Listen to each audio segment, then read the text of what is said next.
Okay.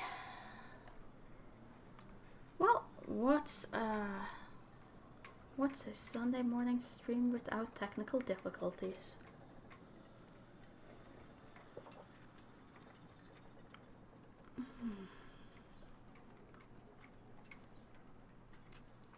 So, hopefully that should take care of it, and people should now be able to see an image.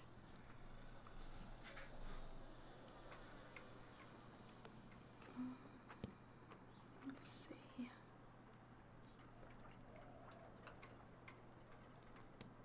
Let's see if anyone stops by. It's currently showing no one there.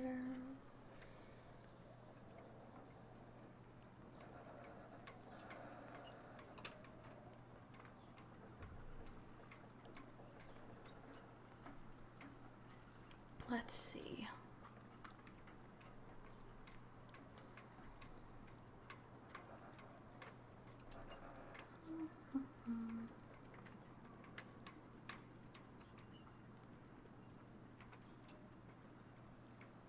Let's see. Whoop. If I can go to settings, subtitles definitely on. Auto attack on. I have no idea what that means, but sure. I can't see why I wouldn't.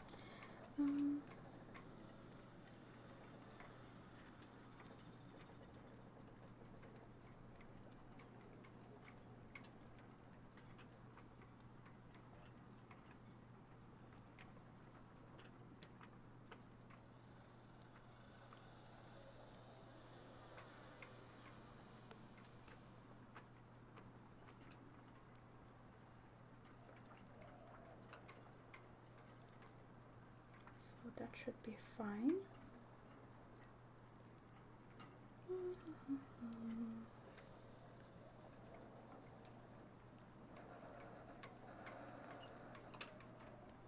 Let's see. Okay, so there we go. Just reposting that thing. There. Okay. Could I get a confirmation from someone that it can actually see the screen? I had to really make some work to get Streamlabs. Okay, screen shows. Great. Great. Again, hi. Since I finished Tex Murphy a lot earlier than I was expecting, I decided to run this game, which I'm unsure how much of a game versus interactive movie it's gonna be. We'll see. There's this guy in a chair. I'm gonna have to reset it so that we get the intro. Let's see. Subtitles were put on, so that should be fine. Let's see what this thing is all about. I have been wanting to try this one since I discovered it, but I never did. Despite its name, Fang was an ordinary small town in a northern province of Chiang Mai, situated on the banks of a river. It made a convenient stopover for river traders and passengers throughout most of the year. A few barges, rafts, and sometimes even a large sailboat could usually be found moored at Fang. But all that was long ago, before the creation of the Trial of Champions. Now, once a year, the river is crammed with boats as people arrive from hundreds of miles around, hoping to witness the breaking of an ancient tradition and see a victor in the Trial of Champions. Okay, tell me more about it. Sure. On the 1st of May each year, warriors and heroes come to Fang to face the test of their lives. Survival is unlikely, yet many take the risk, for the prize is great. A purse of 10,000 gold pieces and the freedom of Chiang Mai forever. But to become champion is no easy task. Some years ago, a powerful baron of Fang called Sukhumvit decided to bring attention to his town by creating the ultimate contest. With the help of the townspeople, he constructed a labyrinth deep in the hillside behind Fang, from which there was only one exit. The labyrinth was filled with all kinds of deadly tricks and traps and loathsome monsters. Sukhumvit had designed it in meticulous detail, so that anybody hoping to face its challenge would have to use their wits as well as weapon skill. When he was finally satisfied that all was complete, he put his labyrinth to the test. He picked 10 of his finest guards, and fully armed, they marched into the labyrinth. They were never seen again. The tale of the ill-fated guards soon spread throughout the land, and it was then that Sukhumvit announced the first trial of champions. Messengers and news sheets carried his challenge, 10,000 gold pieces and freedom of Chiang Mai forever, to any person surviving the perils of the labyrinth of Fang. The first year, 17 brave warriors attempted the walk, as it later became known. Not one reappeared. As the years passed and the trial of champions continued, it attracted more and more challengers and spectators. Fang prospered and would prepare itself months in advance for the spectacle it hosted each May. The town would be decorated, tents erected, dining halls built, musicians, dancers, fire eaters, illusionists, and every sort of entertainer hired, and entries registered from hopeful individuals intent on making the walk. The last week of April found the people of Fang and its visitors in wild celebration. Everybody sang, danced, and laughed until the day broke on the 1st of May, when the town thronged to the gates of the labyrinth to watch the first challenger of the year step forward to face the trial of champions. Having seen one of Sukhumvit's challenges nailed to a tree, you decide that this year you will attempt the walk. For the last 5 years you have been attracted to it not for the rewards, but for the simple fact that nobody has ever yet emerged victorious from the labyrinth. You intend to make this the year in which a champion is crowned. Gathering up a few belongings, you set off immediately. 2 days' walk takes you west to the coast, where you enter the cursed port, Black Sand. Wasting no time in that city of thieves, you buy your passage on a small boat sailing north to where the river Coke meets the sea, and from there you raft upriver for 4 days, until finally you arrive in Fang. The trial begins in 3 days' time, and the town is in an almost hysterical mood of excitement. You register your entry with the officials and are given a violet scarf to tie around your arm, informing everyone of your status.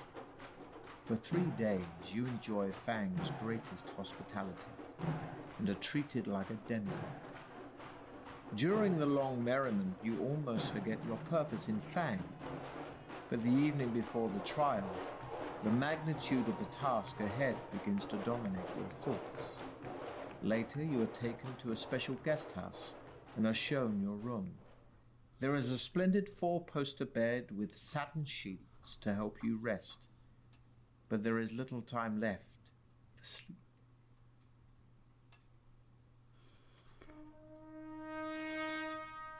Just before dawn, a trumpet call awakens you from vivid dreams of flaming pits and giant black spiders.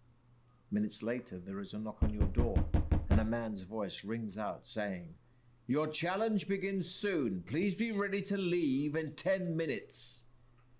You climb out of bed, walk over to the window and open the shutters. Already people are thronging the streets, moving quietly through the morning mist, spectators, no doubt on their way to the labyrinth, hoping to find good vantage points from which to watch the competitors.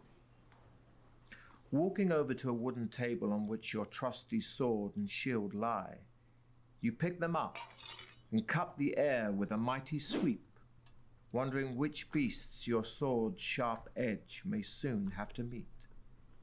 You open the door into the corridor, and a small man greets you with a low bow as you emerge from your bedroom. "Please follow me," he says. He turns to his left and walks quickly towards the stairs at the end of the corridor.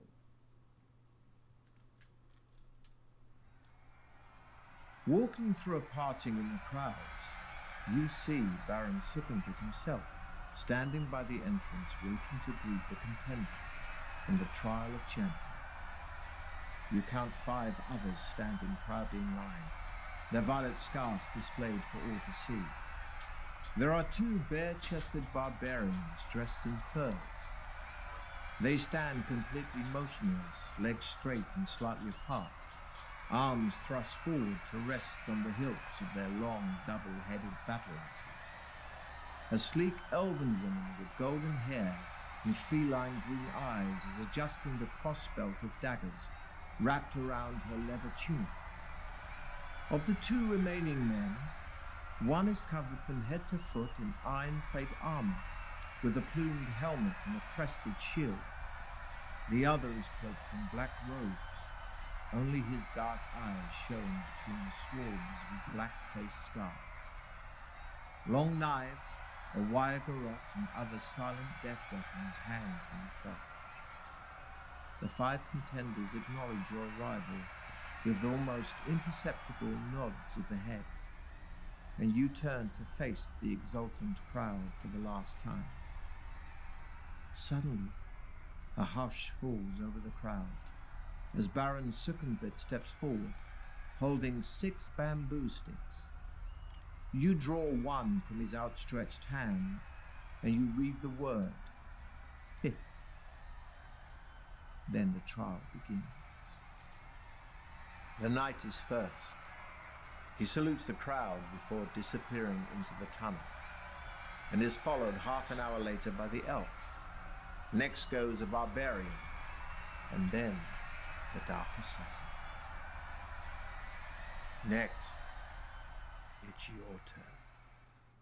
But before embarking on your adventure, we must first determine your own strengths and weaknesses. You have in your possession a sword, a shield, and a backpack for carrying provisions for the trip. You have been preparing for your quest by training yourself in swordplay and exercising rigorously. To see how effective your preparations have been, dice will be rolled to determine your skill, stamina, and luck scores. Or, if you wish to begin your adventure immediately, you can choose between 3 ready-made adventurers. Okay, so it really is, they weren't lying, it really is interactive D&D with a reader. Okay, and yes, Element, it does sound like a bad spectator sport, but I'm hoping that through some sort of magic thing they can see what happens to the people. I mean, roll for skill stamina or choose a ready-made adventure. Just roll for it. How bad can it possibly go?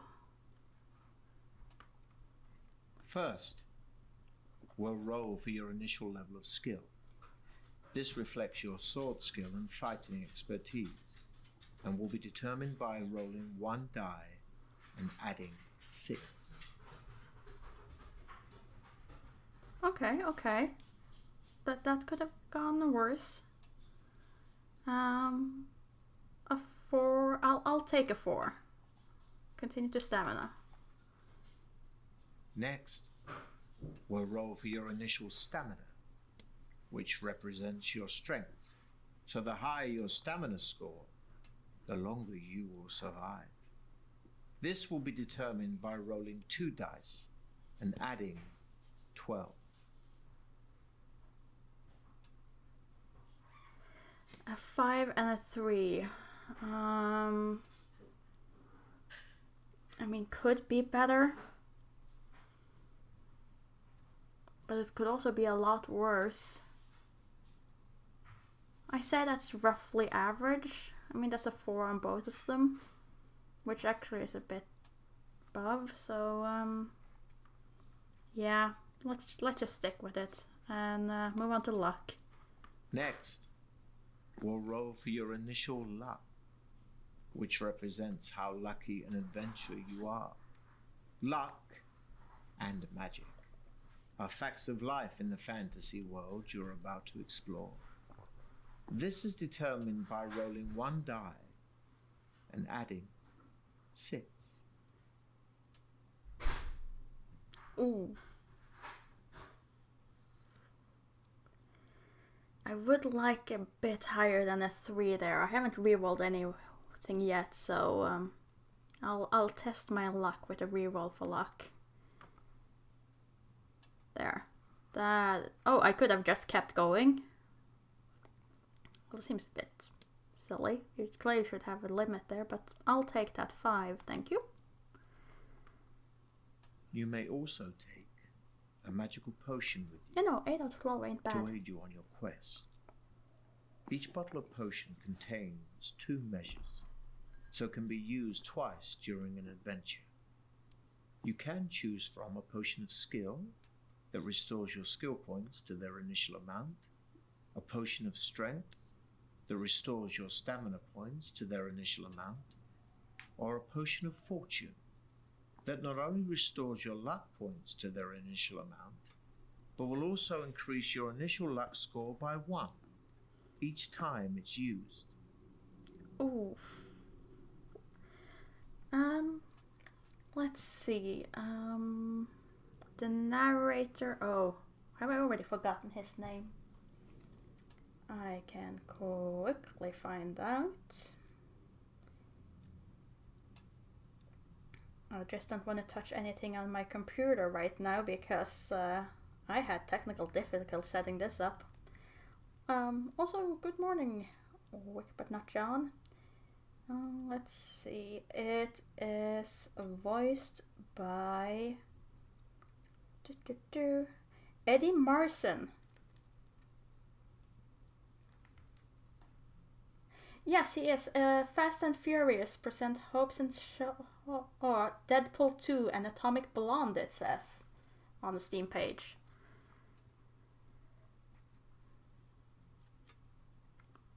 I mean, out of these, well, in Jake's honor, we will go with the Potion of Fortune. Lastly, before you begin your quest, you are given enough provisions for 10 meals. When you eat a meal, your stamina score will increase by 4 points. But don't forget, your stamina can never exceed the initial amounts you've just set. Okay, so it can never be higher than You have 20. a long way to go, so use your provisions wisely.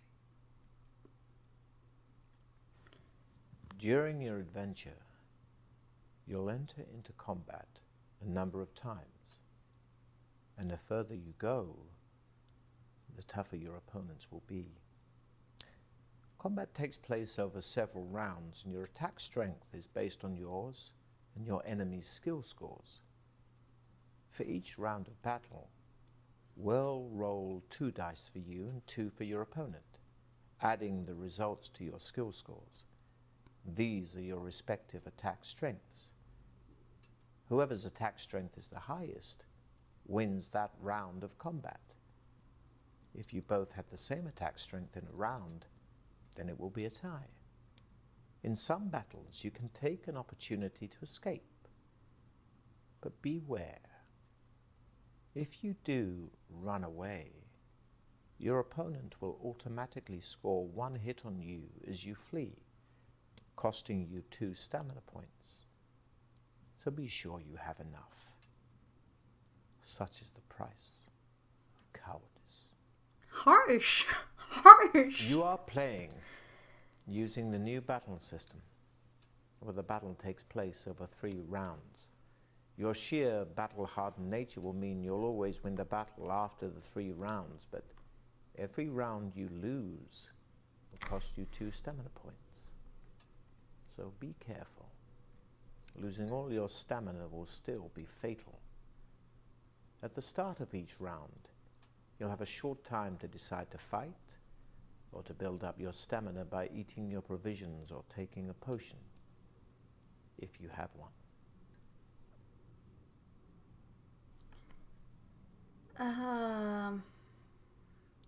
Do I just go with those or do I go with the original? Let's just do this one. Sure.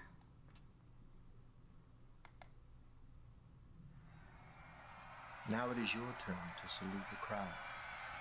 Holding your violet scarf aloft, you take one final deep breath of cool, fresh air before turning to pass between the stone-pillared gateway into Succumbit's corridors of power to face unknown perils on the walk through the mighty Baron's Deathtrap Dungeon.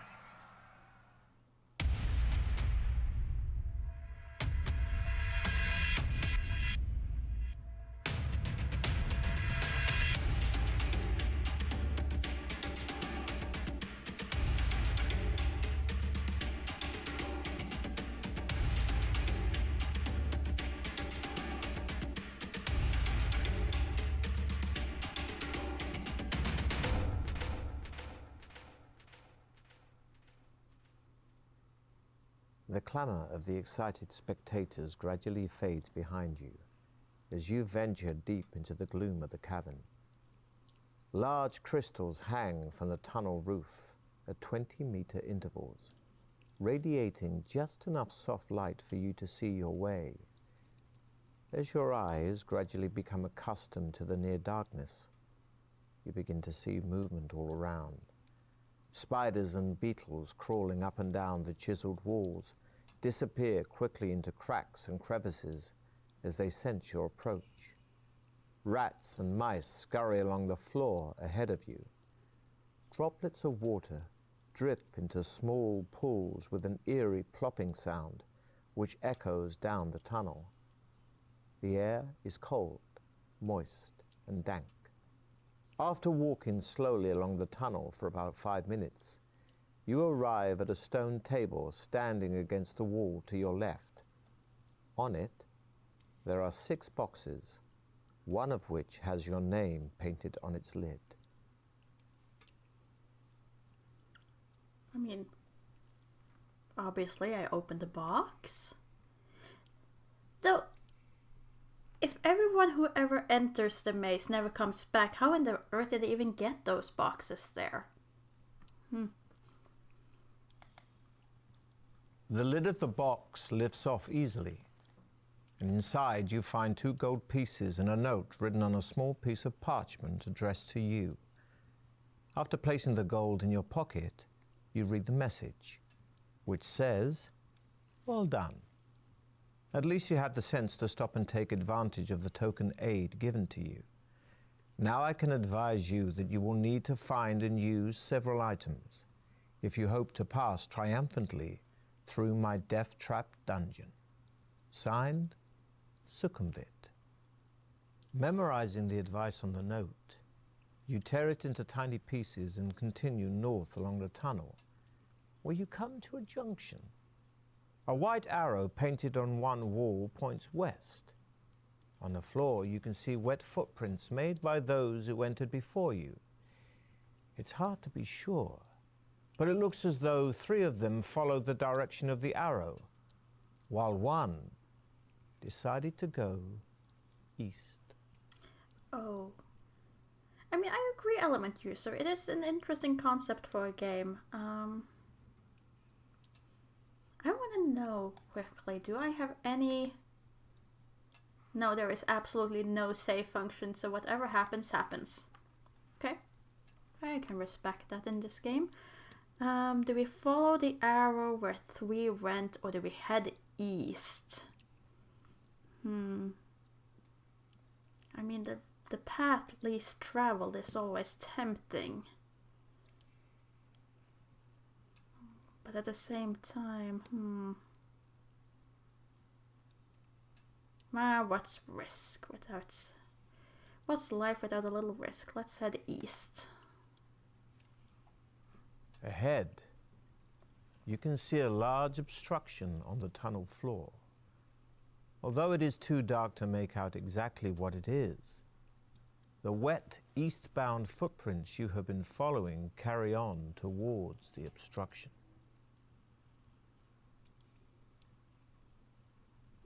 Okay. No. I'm committed to this path now, so...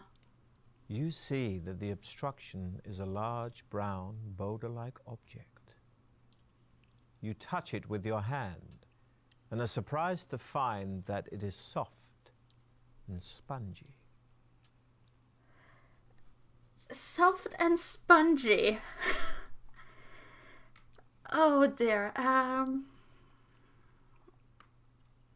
Soft and spongy.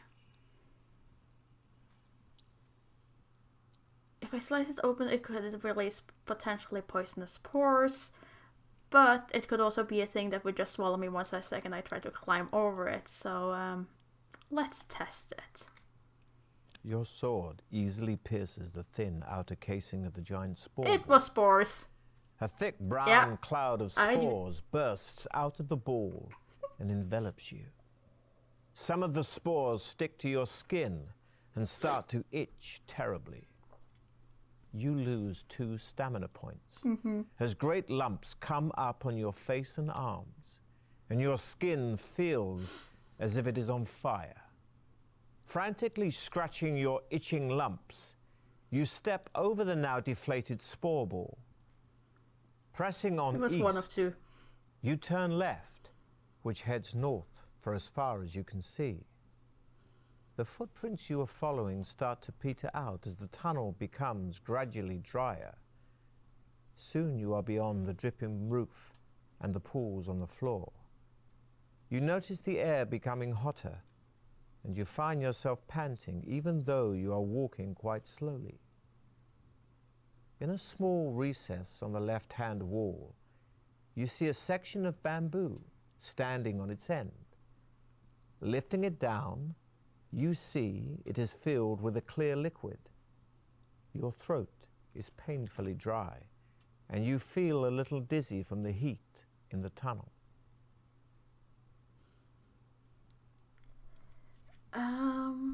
Let's see. So I was right about that being deadly. Well, not deadly, but itchy spores. It was either that or I was thinking maybe something that would have more of an acid effect if I stepped on it. So it was pretty much a gamble.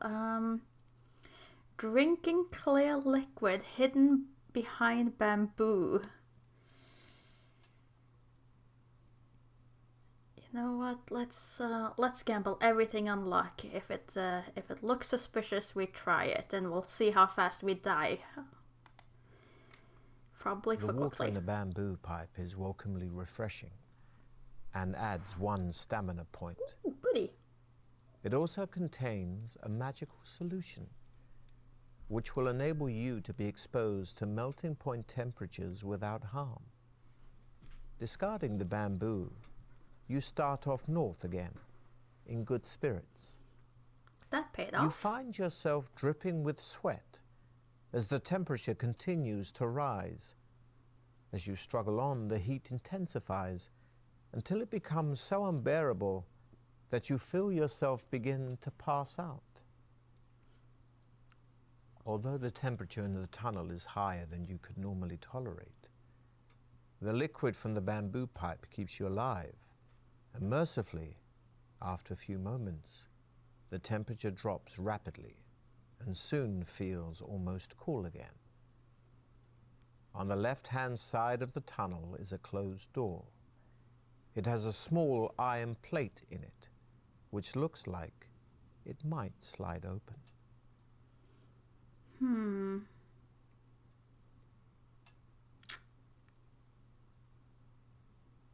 Do we try the door? And do we try the door directly, or do we try the iron plate, or just ignore it?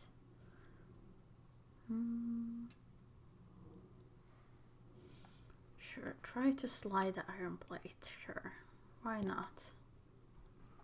The small plate slides open easily, and you find yourself peering into a room with a deep pit in the floor behind the door. On the opposite wall, there is a coil of rope hanging on one of 2 iron hooks. I can probably make that jump. Seems like it's a good risk to take. I mean, rope is gonna be useful. The door swings open into the room, and you step back and jump over the pit. You put the rope in your backpack and jump back over the pit to leave the room and head north. Ahead, you see that the tunnel turns sharply to the left. You turn a corner and almost bump straight into 2 fierce-looking orcs armed with morning stars and wearing leather armor. You are totally unprepared for them and struggle to ready your weapons. The orcs roar, and as you draw your sword, one of them swings its morning star at you, which sinks agonizingly into your left thigh, costing you 3 stamina points. You stagger backwards, but manage to regain your balance in time to defend yourself. Fortunately, the tunnel is too narrow for both orcs to attack you at once, so you fight them, one at a time.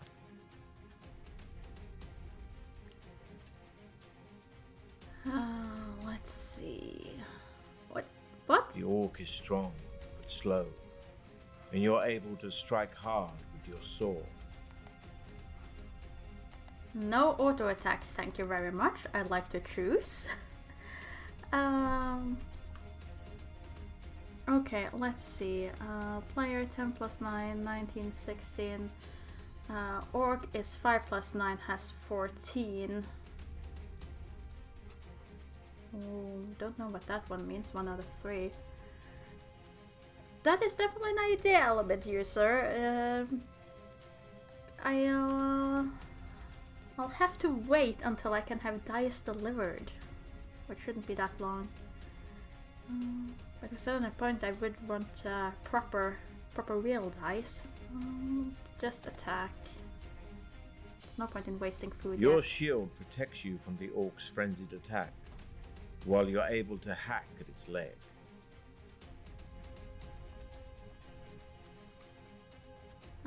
Keep attacking. Still ahead. You raise your sword to Ooh. parry the attack, and are able to kick the orc hard in the stomach. The first orc slumps lifeless to the floor, so you turn your attention to the other. Okay. Let's try killing another orc.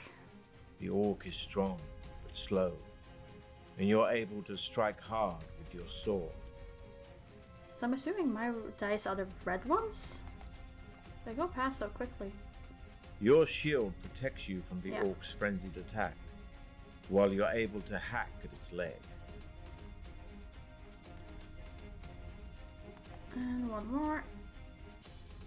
You raise your sword to parry the attack, and are able to kick the orc hard in the stomach. Inside one of the orc's pockets, you find 1 gold piece and a hollow wooden tube. You put your findings in your backpack and set off west. As you walk along, droplets of water again start falling from the tunnel's ceiling. Heading west, you see wet footprints made by the same boots that you followed earlier. They lead to a closed iron door in the right-hand wall of the tunnel, but do not seem to go any further. Okay. Let's see.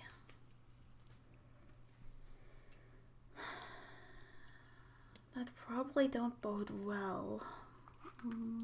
But let's open the iron door anyway. The door opens into a large chamber, where you are shocked to see one of your rivals, who has obviously met a sudden gory death. It is one of the barbarians, and he is impaled on several long iron spikes that are fixed to a frame which has sprung out of the floor. A lot of debris litters the floor, concealing a hidden tripwire which he must have stepped on, releasing the spiked frame. In the far wall is an alcove, in which you can see a silver goblet standing on a small wooden table.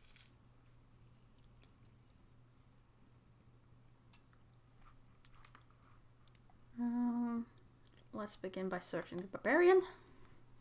The pouch on the barbarian's belt is empty, apart from some strange-looking dried meat wrapped in a cloth.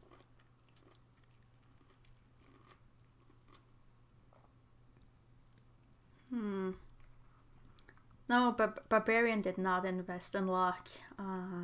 Very unlucky. I can't see why I wouldn't eat the dried meat. He would never carry poisoned meat on himself, so should be safe. The meat contains herbs which increase your strength, adding 3 to your stamina score. Solid, solid. Now let's see if there are more traps here. You walk slowly over to the alcove, carefully checking the floor for any more hidden traps. You see that the goblet contains a sparkling red liquid. We are going with that luck will always save us, so drink the red liquid. As you lift the goblet, it releases a sprung catch, and a dart shoots out of the wooden table leg. This will be a test of your luck. We'll roll 2 dice, and if the number rolled is equal to or less than your current luck score, you have been lucky. But if the roll is higher than your luck score, then your luck isn't in. Your reflexes are sharp, and you quickly jump aside. The dart whistles past, only just missing you, and thuds into the opposite wall. You see the goblet lying on the floor, and the red liquid running away in rivulets over the grey stone. At least the goblet may be of use. So you put it in your backpack, leave the chamber, and continue west. The passage soon leads to a junction, where you notice more footprints on the floor, possibly as many as 3 pairs, heading north from the south passage. You decide to follow them to where the passage opens out into a wide cavern, which is darker but much drier. Ahead, you see the footprints gradually fade, then disappear. There is a large idol in the center of the cavern that must be 6 meters high. In its head are jeweled eyes, each as big as your fist. On either side of the idol stand 2 giant stuffed, bird-like creatures.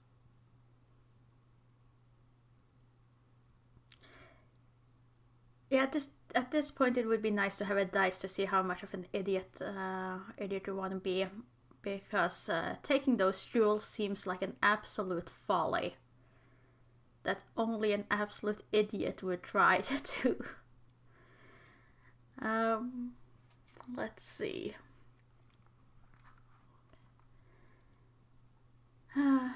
Well, we eat and we drink everything, but do we walk straight into danger? That's another thing. Sure. Climb the idol. This could only go well. Smooth and will be difficult to climb, but the rope you found earlier will help here, and you make it into a lasso. You whirl the rope above your head and throw it up at the idol. smiling happily as it lands around its neck. You then tighten the noose and start to climb, hauling yourself up the rope.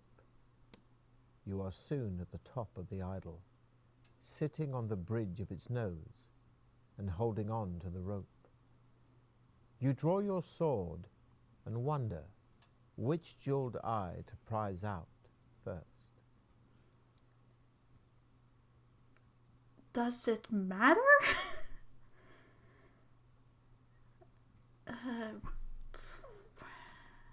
Go for the right one, sure. You try to force the point of your sword under the emerald eye. Much to your surprise, the emerald shatters on contact, releasing a jet of poisonous gas straight into your face. The gas knocks you out, and you release the rope, bouncing down the idol and crashing onto the stone floor. Your adventure ends here. Okay, right was not always right.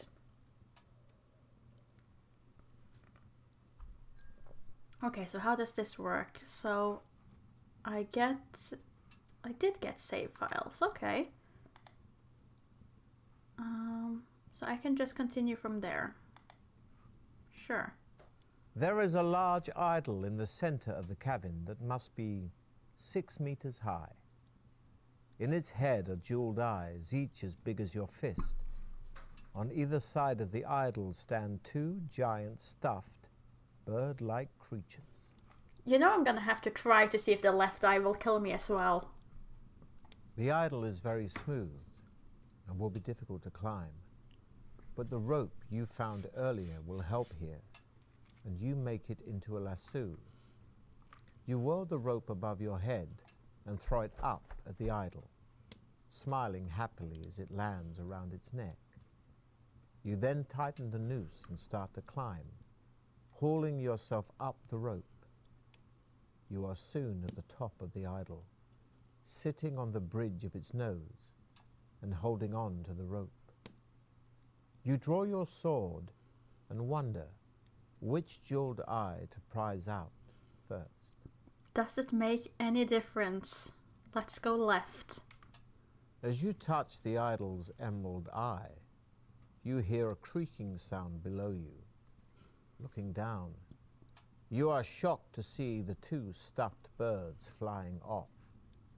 Their wings flap in jerky movements, but they are soon above you and look set to attack. You'll fight the flying guardians one at a time, but reduce your skill by 2 during this combat because of your restricted position. Okay, at least here I get a chance. I appreciate that. I appreciate the fact that I have a chance. No point in eating provisions. I'm only 1 below my maximum, so attack. The guardian snaps at you with its vicious beak, but you're able to smash the hilt of your sword into its outstretched neck. Keep attacking. Coming at you with its razor-sharp talons, you're able to swipe your sword, partially removing one of the guardian's toes. Wait, wasn't that higher than mine though? Clawing at your leg with its talons, the guardian rips away a chunk of your stamina. The crumpled form of the first flying guardian falls crashing to the floor. So you ready yourself to take on the second. Let's see. 17. 17 is good. You're able to grab the wing of the guardian and send it crashing into the idol. It recovers, but you took some of its stamina. That's good. And again. The guardian snaps at you with its vicious beak, but you're able to smash the hilt of your sword into its outstretched neck.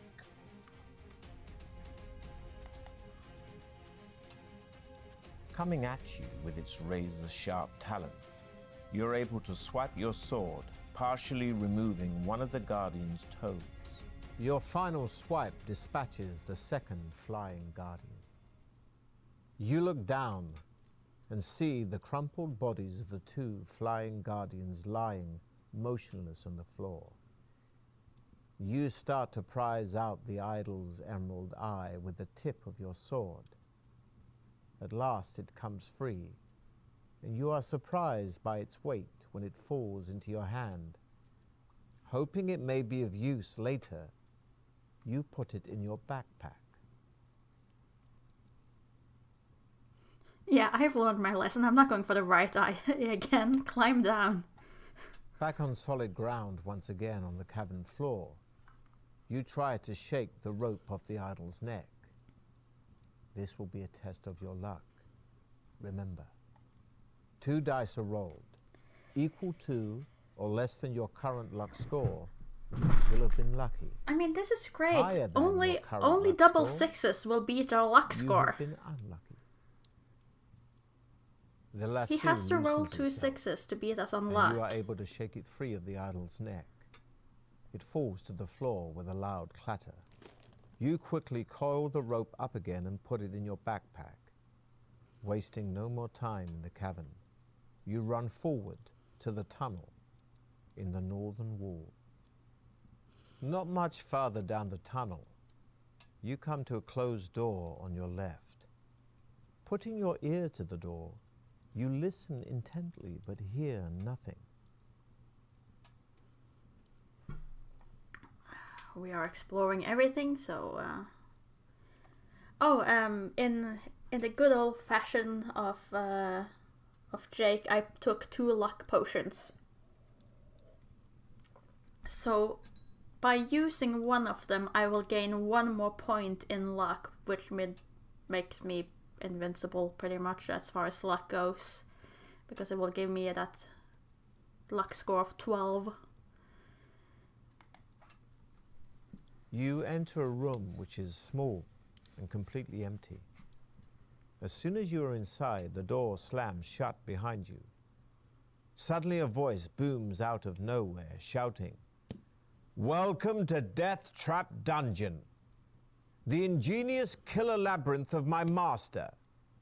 Adventurer, I trust you will pay your respects to my master by shouting out his name."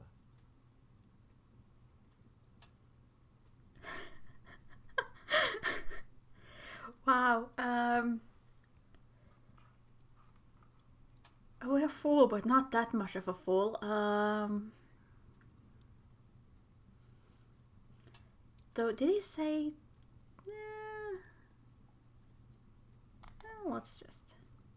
You take a deep breath and shout, "Hail Succumbit!" Once again, the mysterious voice calls out. Only this time its tone is full of contempt. Oh, okay. Oh no. No, that was So, wrong. "We have a sniveling weed in our midst, do we?"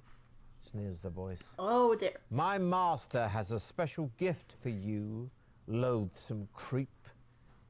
Suddenly water starts pouring into the room through a hole in the ceiling. It soon rises above your ankles, and there is no apparent way of escape. You wade back to the door. It is firmly locked, but in desperation you try ramming it with your shoulder. We'll see how skillful you really are. Remember, a roll equal to or less than your skill score means you have been skillful, but a roll higher than your skill could end badly. The door cannot withstand the furious battering you are giving it. The center panel cracks and splinters, enabling you to kick a hole in it large enough for you to squeeze through. Soaked, but happy to have survived your ordeal, you set off north again. The tunnel twists and turns. Clearly but learned my keeps lesson. steadily north. Ahead, you see a thin shaft of blue light streaming down from the ceiling to the floor. It sparkles and shimmers, and you can see images of laughing faces in the light.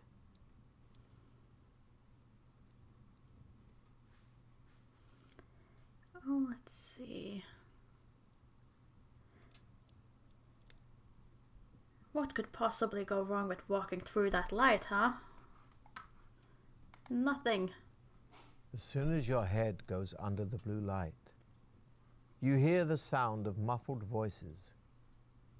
The faces are no longer laughing, but have changed their expressions to one of despair and anguish.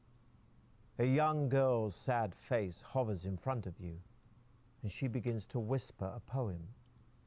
Transfixed, you listen intently, believing that she has a special message for you as she recites, "When corridor doth water meet, do not make a quick retreat. Take a breath and jump deep in, if your trial you hope to win." Memorizing the spirit girl's poem, you step through the shaft of light and quickly head on north. You come to an arched doorway set in the right-hand wall of the tunnel. The heavy stone door is closed, but there is an iron latch and a round handle. I will admit that that walking through that light there went a lot better than I figured it would. Let's see. Let's try the door. Lifting the latch and pushing the heavy stone door open, you find yourself in a large cabin.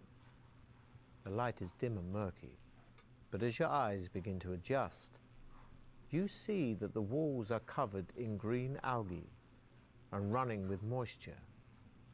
The floor is strewn with straw. The atmosphere is warm, damp, and fetid, and a soft humming sound fills the air. You step gingerly through the straw towards a corner of the cabin where there appears to be a shallow pit. Peering warily into the pit, you are disgusted to see a mass of pale, writhing worms, Ew. some as much as 1/2 meter long. Nauseated, you are about to turn away when you notice that their undulating bodies are swarming around a dagger, its point held fast in a crack in the pit floor. The hilt is cased in black leather, studded with opals, and the blade is fashioned from a strange, reddish-black burnished metal you have never seen before. You long to touch the dagger, but this would mean plunging your hand in among the writhing worm.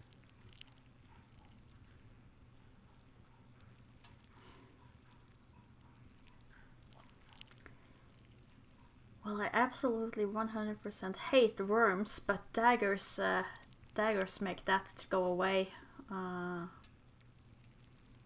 That's a good-looking dagger, and I want it. Taking a deep breath, you lean over the pit and plunge your forearm into the mass of wriggling worms. They are cold and clammy and feel extremely nasty, but at least they are harmless, and you are able to seize the dagger by the hilt. You give it a hard tug and it comes away from the crack in which the tip was embedded. Admiring its beauty and wondering whether it might once have belonged to some luckless contestant, you put the opal-studded dagger firmly in your belt and leave the cabin. As you make your way back to the doorway, the buzzing sound increases in intensity, and you look around desperately to discover where it's coming from. Glancing up in the nick of time, you see a huge and grotesque black shape of a giant fly emerging from a recess high up in the cavern wall. As it gets closer, you realize that it's at least 1.5 meters long. Its opaque wings vibrate, making the sickening buzzing noise you can hear, and its 6 black, hairy legs are poised to grasp your body. Below, its multifaceted eyes is a long, shiny black proboscis, which darts in and out venomously.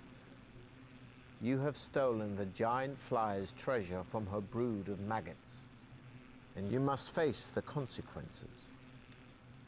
It's time to test your luck again. Remember, a roll equal to or less than your luck score means you've been lucky, but a roll higher than your luck could end badly. The giant fly swoops down again to try to capture you, but this time you manage to evade its outstretched legs.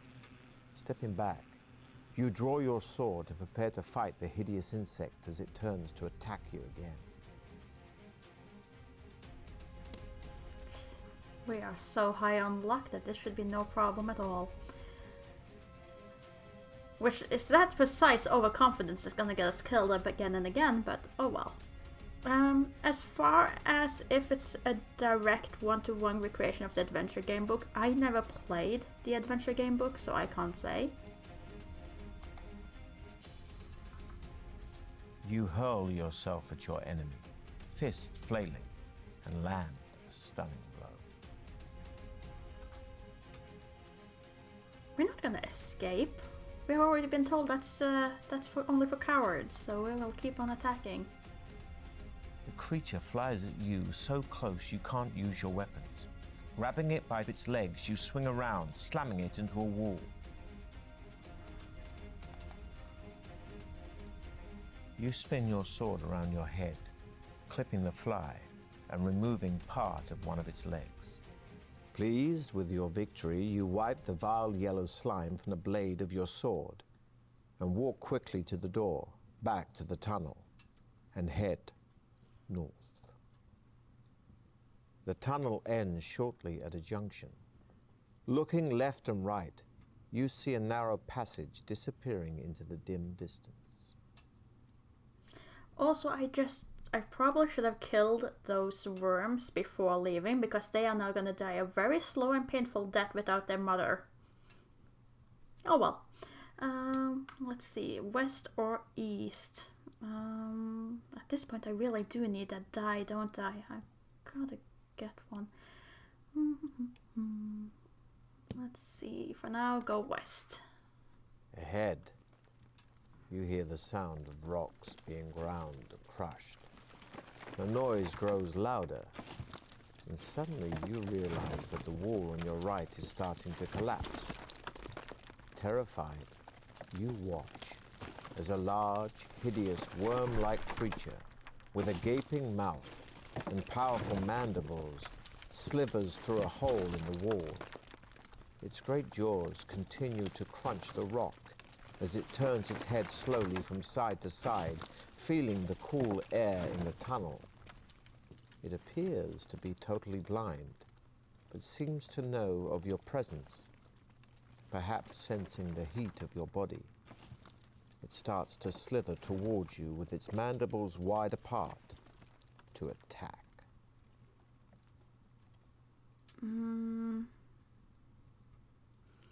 Let's see. We're so far doing well with attacking, and our stamina isn't horribly low, so I'll take my chances. You draw your sword and advance slowly towards the huge, slimy rock grub. Let's see. So we need to... Picking up a rock, Yeah. you manage to smash it into the head of the rock grub. It screeches in pain, withdrawing enough for you to ready for another attack.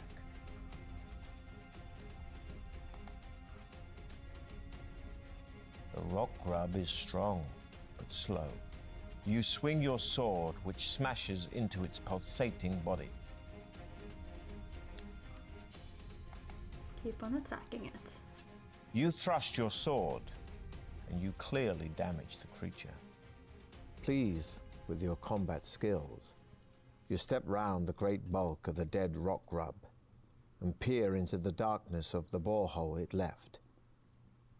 You can only see a few meters, but are able to make out that it inclines slightly and is wet from the secreted slime of the rock grub.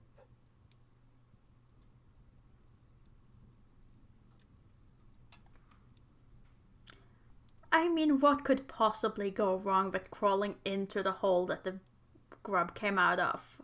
I mean, that seems perfectly safe. Tapping the side of the borehole with your sword, you tread your way blindly through the sticky slime.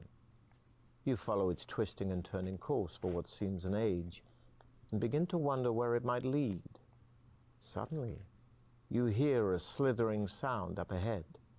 You freeze with fear, your eyes desperately trying to pierce the pitch-black darkness.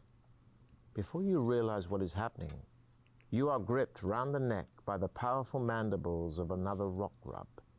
It is the mate of the rock grub you killed, and has been attracted by the smell of blood on your sword.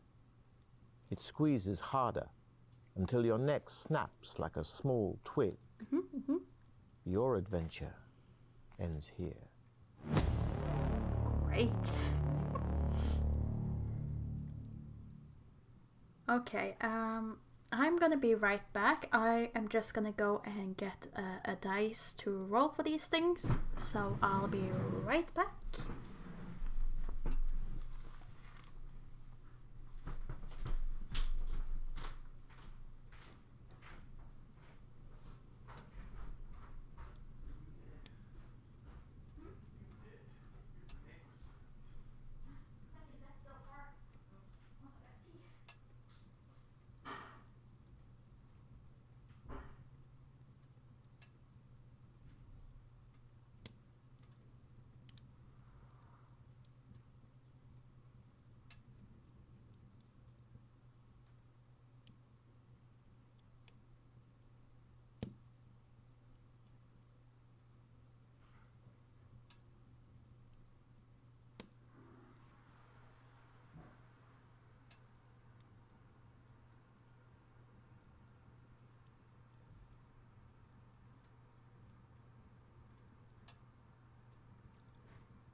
There we go.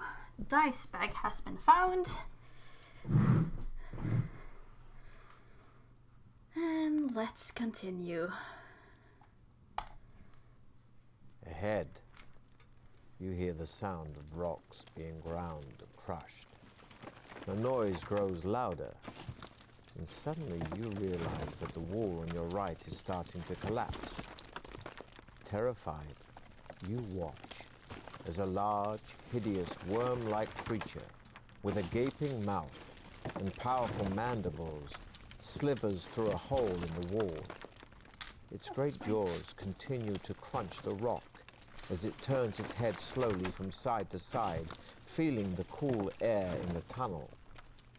It appears to be totally blind, but seems to know of your presence, perhaps sensing the heat of your body.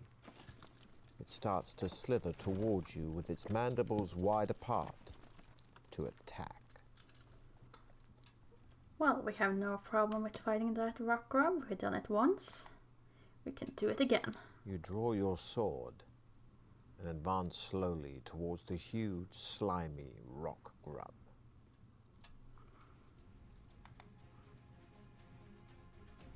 Snapping at you with its mandibles, Ooh. the creature catches your leg. You're able to fight it off, but the wound is deep. Okay, at least now I finally managed to catch what color dice are mine and which ones are the enemies, so that's good. Writhing around to grab you, the grub smashes into your leg. You are thrown off balance and crush your own arm as you land. This grub is doing a lot better than the previous one, I'll give it that. It's doing a heck of a lot more damage to us. Picking up a rock, you manage to smash it into the head of the rock grub. It screeches in pain, withdrawing enough for you to ready for another attack. Pleased with your combat skills, you step round the great bulk of the dead rock grub and peer into the darkness of the borehole it left. You can only see a few meters, but are able to make out that it inclines slightly and is wet from the secreted slime of the rock grub. Well, we learned a lesson there. Do not explore.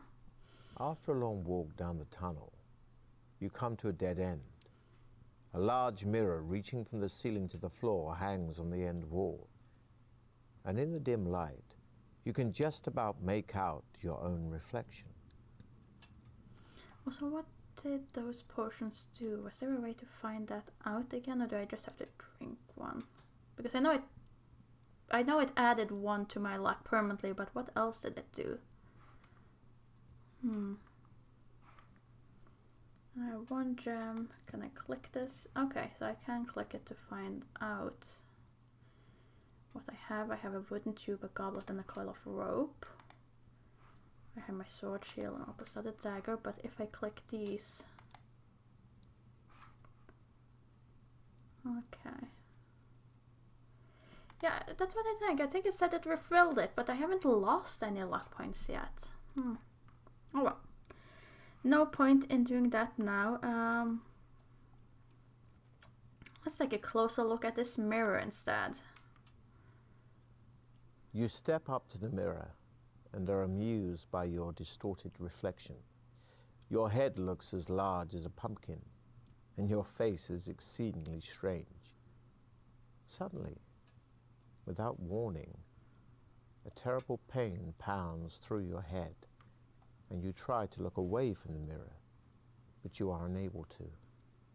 Some evil force is keeping your eyes glued to your own reflection. You grip your head with your hands and realize, with horror, that it is expanding. You can withstand it no longer, and blacking out with pain, you fall unconscious to the floor, never to wake. Your adventure ends here. Okay, that is 3rd death. I want to keep a track of how many times I die.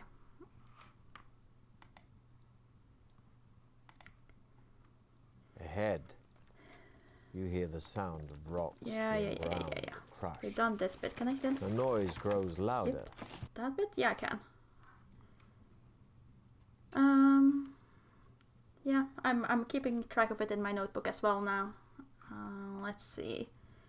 I still want to fight the first rock grub. I don't gain anything for it, but I refuse to flee. Advance slowly towards the huge, slimy rock grub.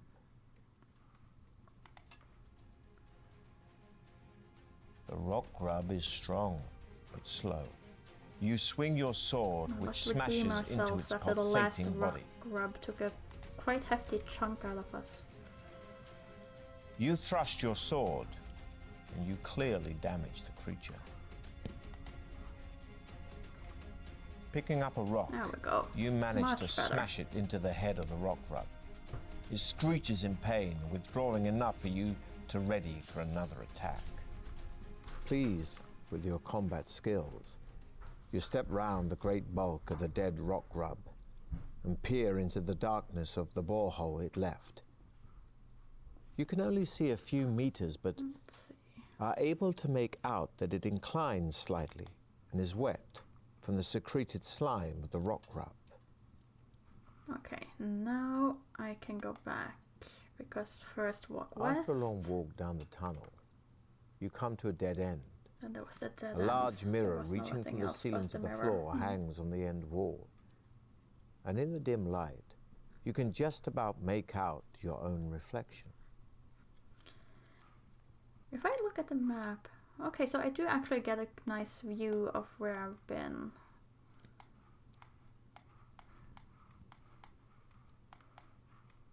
So let's see, we started here. Then we went here. I mean, noticing all the save points, the 3 deaths, they seems like I could have possibly died quite a lot more than I have, so I guess I should be happy with that. Back to the junction we go. Passing the rock grub's borehole on your left, you soon arrive at the junction. You take a quick look down the tunnel leading south, but do not see anybody approaching. Quickening your step, you hurry on east. You walk down the passage and soon find yourself standing at the edge of a deep, dark pit. The passage continues east on the other side of the pit. You think you could probably jump over the pit, but you're not sure. There is a rope hanging down from the ceiling over the center of the pit.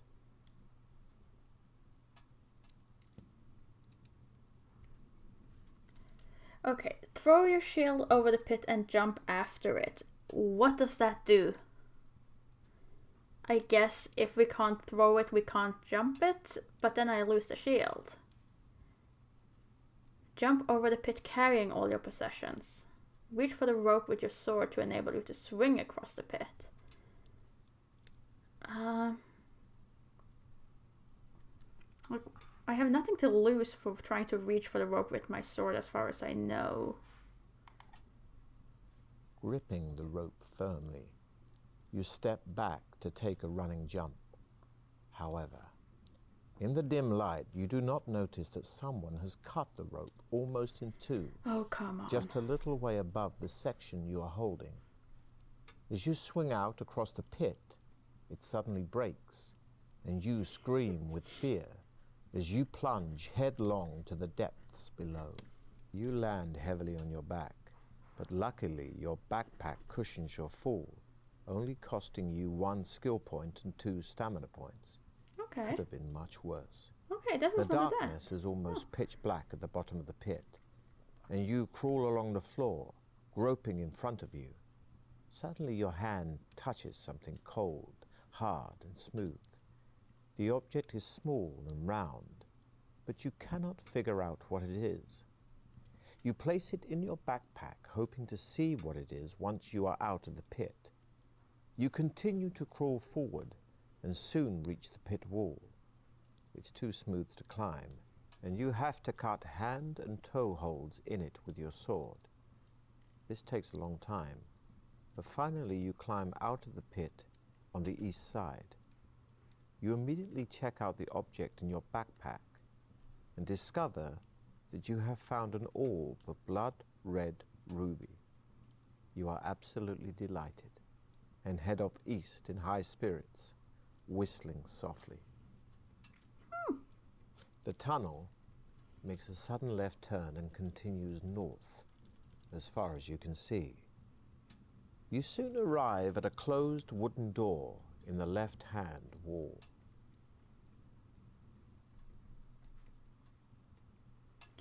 Well, that went a lot better than I thought it would.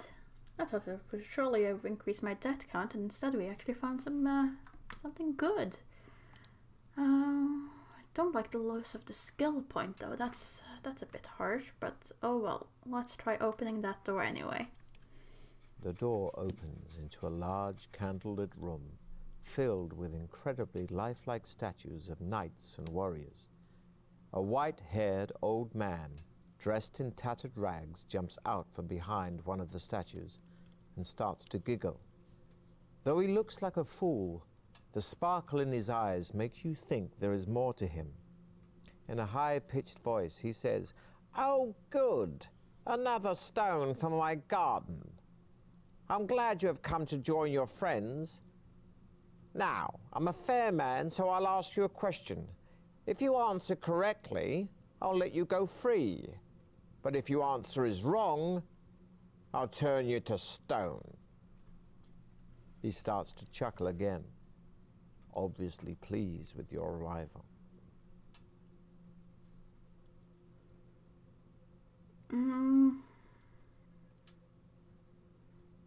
You know what? I'll test my luck with this question. The old man points at one of the statues, and you recognize it immediately. It is the knight who started the trial of champions.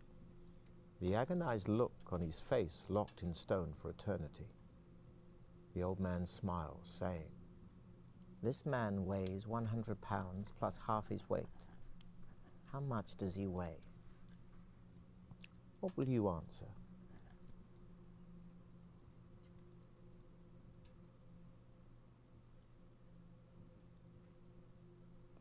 Wait. This man weighs 100 pounds plus half his weight. How much does he weigh? Then he still weighs 100 pounds.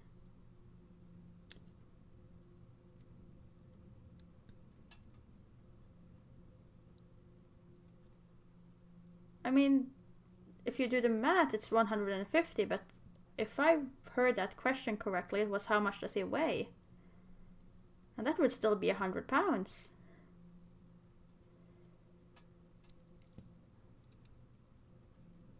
I mean, I'm ruling out 200. 200 I'm ruling out. It's between 100 and 150. In my head, it would have to be 100.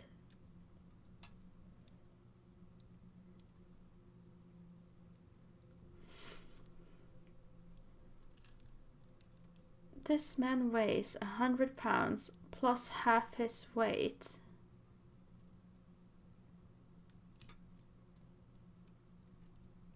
How is it 200?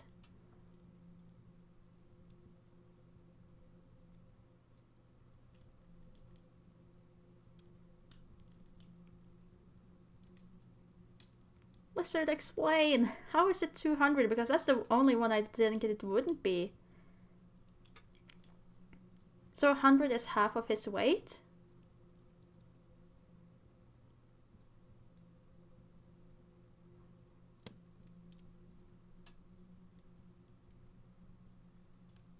His weight.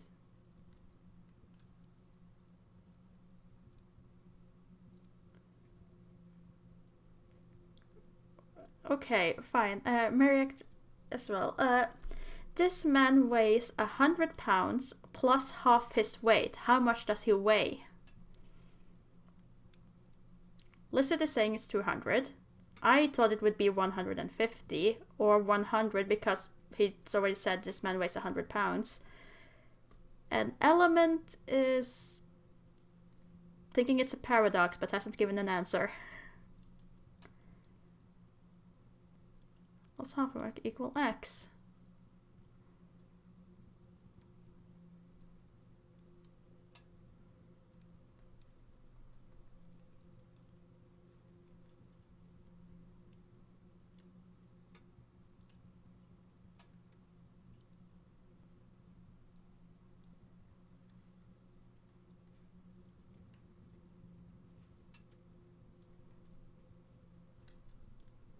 Huh.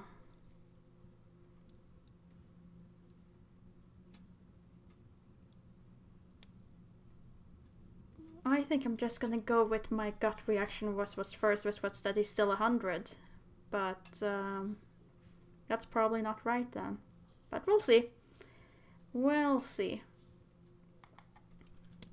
Still smiling, the old man looks at you and says quietly, "Wrong." And before you can do anything else, he mumbles a few strange words into the air. You feel your muscles harden and your skin go taut. You start to panic, but there is nothing you can do to stop the petrification of your body. Well, that's your adventure. That's 4 deaths. Yeah. 100 is half his weight, but how? Maybe I heard it wrong. Maybe I absolutely heard it wrong. Makes a sudden left turn and continues north, as far as you can see. You soon arrive at a closed wooden door in the left-hand wall. Okay, we're gonna still open the door. The door I wanna hear opens this again. into a large candlelit room filled with incredibly lifelike statues of knights and warriors. A white-haired old man dressed in tattered rags jumps out from behind one of the statues and starts to giggle. Though he looks like a fool, the sparkle in his eyes makes you think there is more to him. In a high-pitched voice, he says, "Oh, good! Another stone for my garden. I'm glad you have come to join your friends. Now, I'm a fair man, so I'll ask you a question. If you answer correctly, I'll let you go free. But if your answer is wrong, I'll turn you to stone. He starts to chuckle again, obviously pleased with your arrival. Okay, wait for his question. The old man points at one of the statues, and you recognize it immediately. It is the knight who started the trial of champions. The agonized look on his face locked in stone for eternity. The old man smiles, saying, "This man weighs 100 pounds plus half his weight. How much does he weigh?" What will you answer? But how do we know that 100 is half his weight? That's where I'm...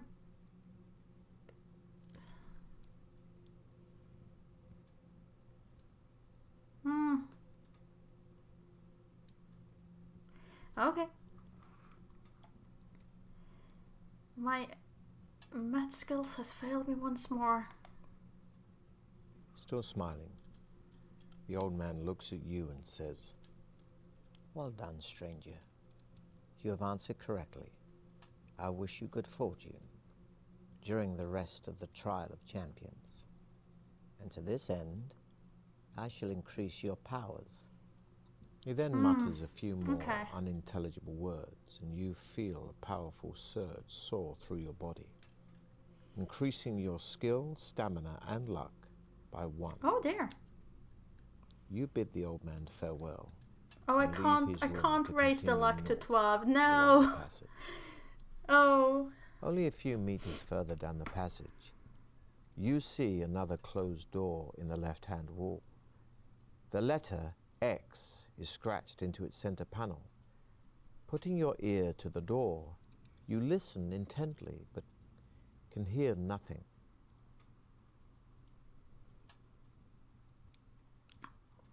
Darn it. So there's no way for me to get invincible luck. It stops at 11. Oh well. Let's open this door. Wait, where am I? Yeah, no, I haven't been here before. Open the doors.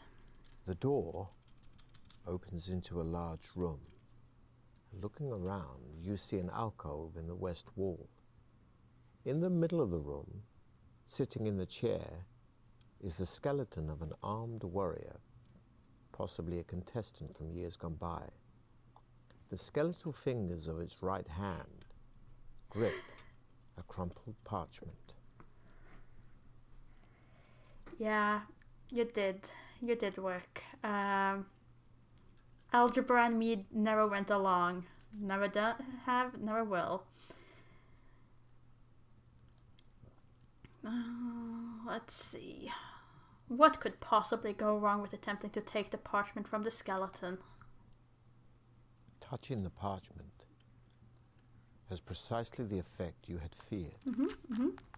The skeleton lurches forward and, rising from its chair in a series of jerky movements, raises its sword to strike you. Lunging sideways, you draw your sword to defend yourself.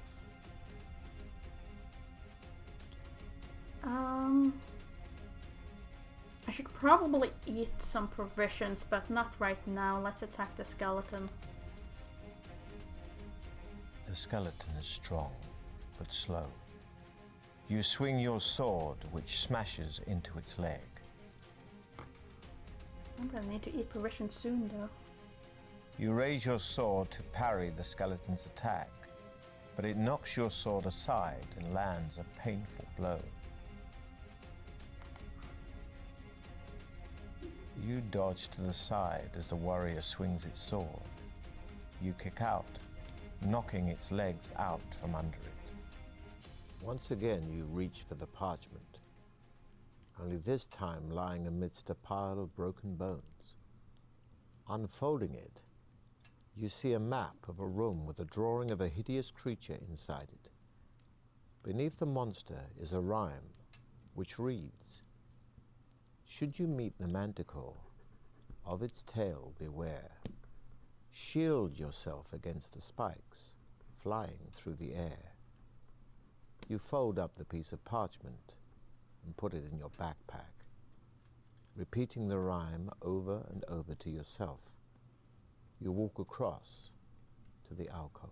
Okay, okay. At the back of the alcove are some steps leading down into a cellar. Cobwebs brush your face as you descend. The cellar ceiling is quite low, and the floor is strewn with debris. In the middle of the wall opposite you is an archway, which leads into another crystal-lit tunnel. There are large mushrooms growing on the debris to your right.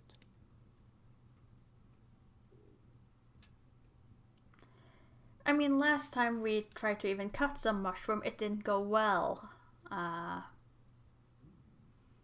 Stop to eat some of the mushrooms seems like a horrible idea.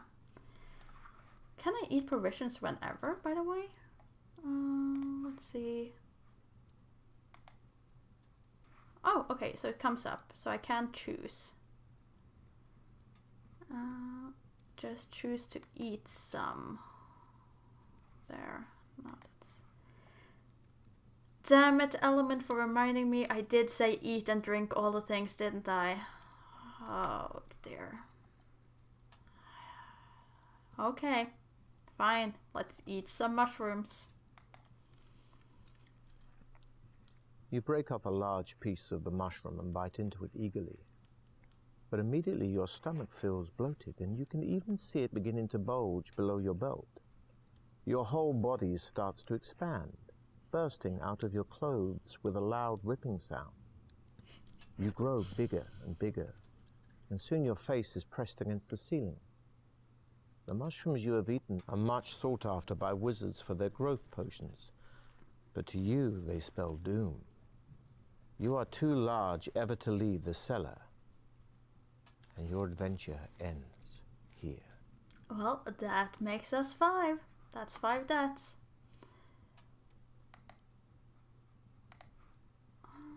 Only a few meters further down the passage, you see another closed door in the left-hand wall. The letter X is scratched into its center panel. Putting your ear to the door, you listen intently, but can hear nothing. Oh, wait. This is a bit far back, isn't it? The door opens into a large room. Looking around, you see an alcove in the west wall. In the middle of the room, sitting in the chair, is the skeleton of an armed warrior. Okay, so we're back at the skeleton. Let's just quickly take that parchment. Touching the parchment has precisely the effect you had feared. The skeleton lurches forward. I have to say though, this would actually probably make a pretty good boss with a death count. Raises its sword to strike you. Lunging sideways, you draw your sword to defend yourself. Attack the skeleton.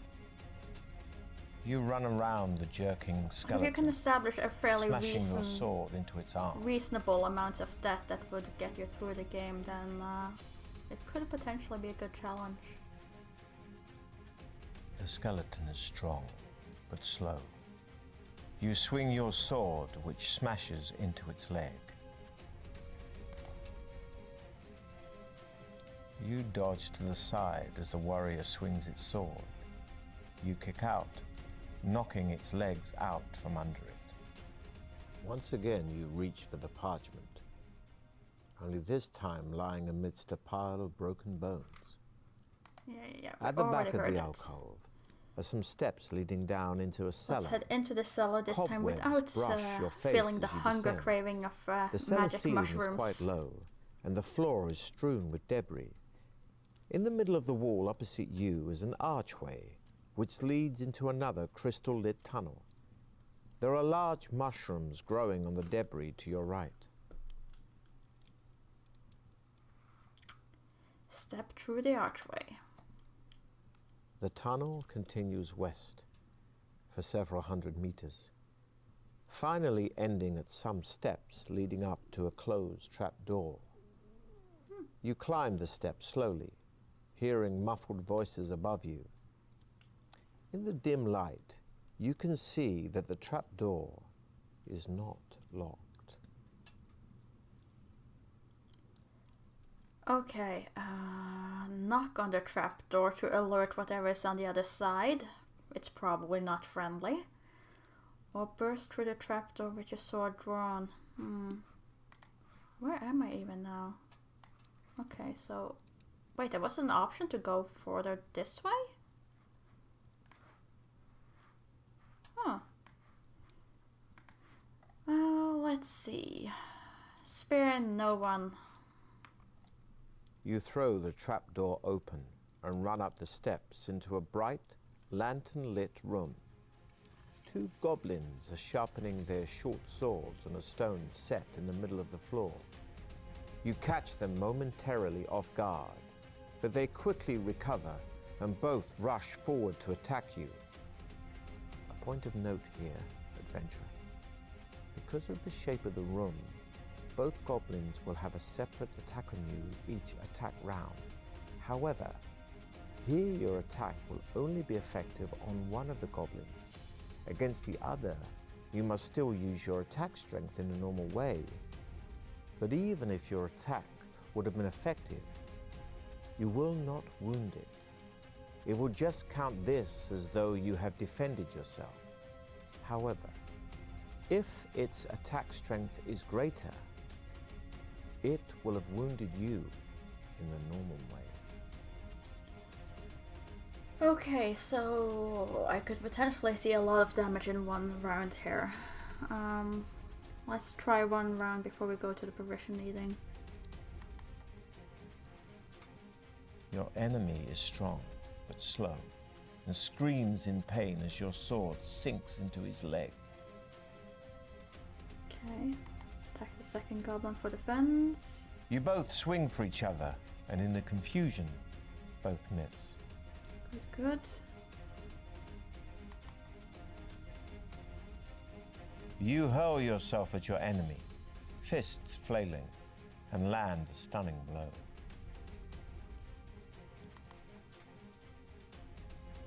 You lunge at the creature's stomach with your sword drawn, but the creature whips around, parrying your blow. Neither of you are harmed. So far going well. You thrust your sword, and you clearly damage the creature.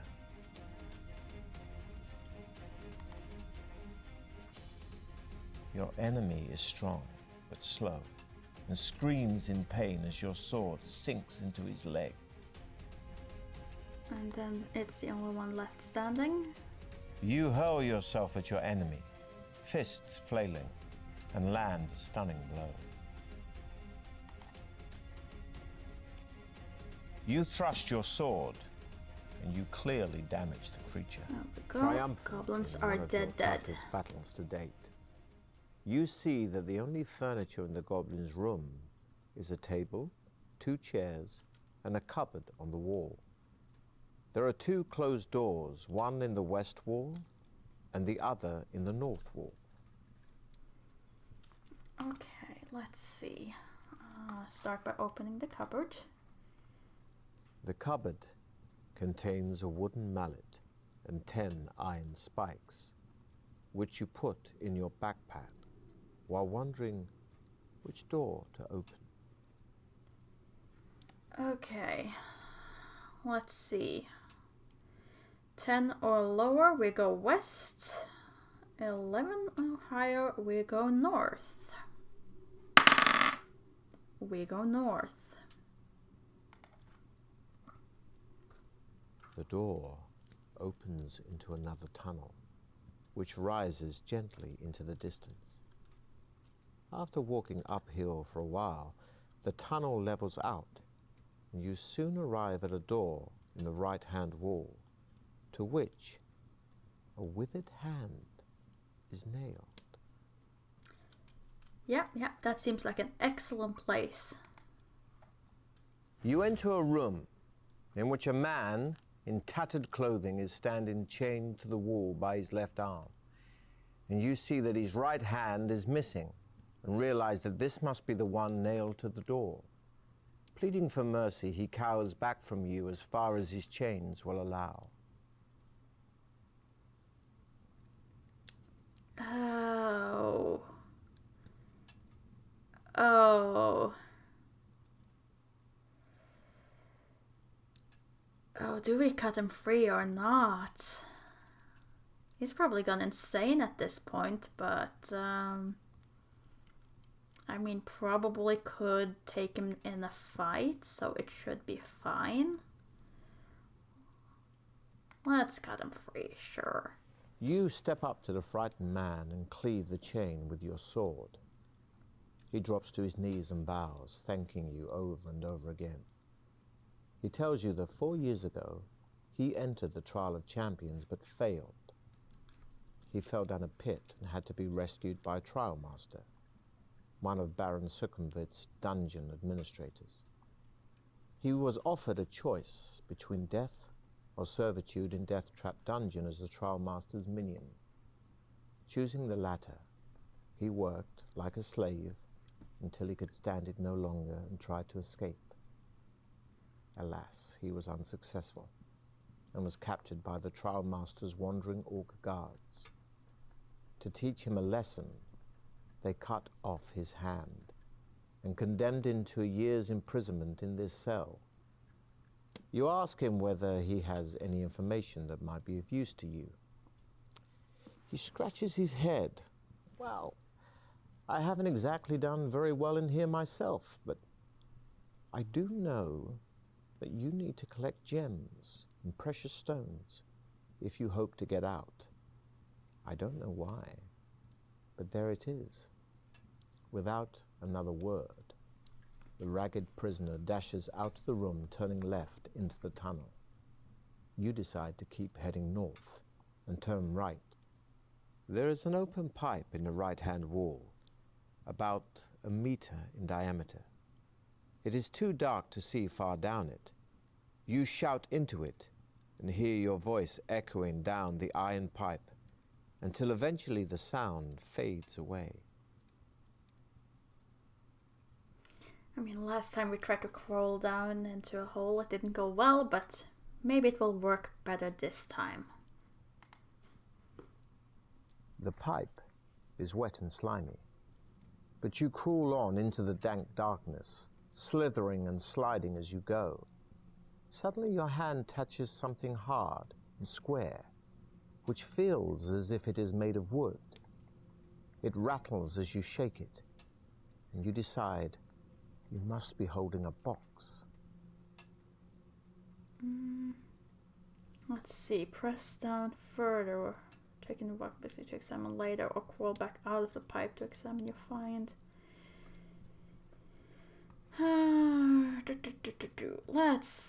Let's keep. In the total darkness, you do not see the pipe's downward turn. You slip and, unable to get a grip on the slimy pipe, slide over the edge.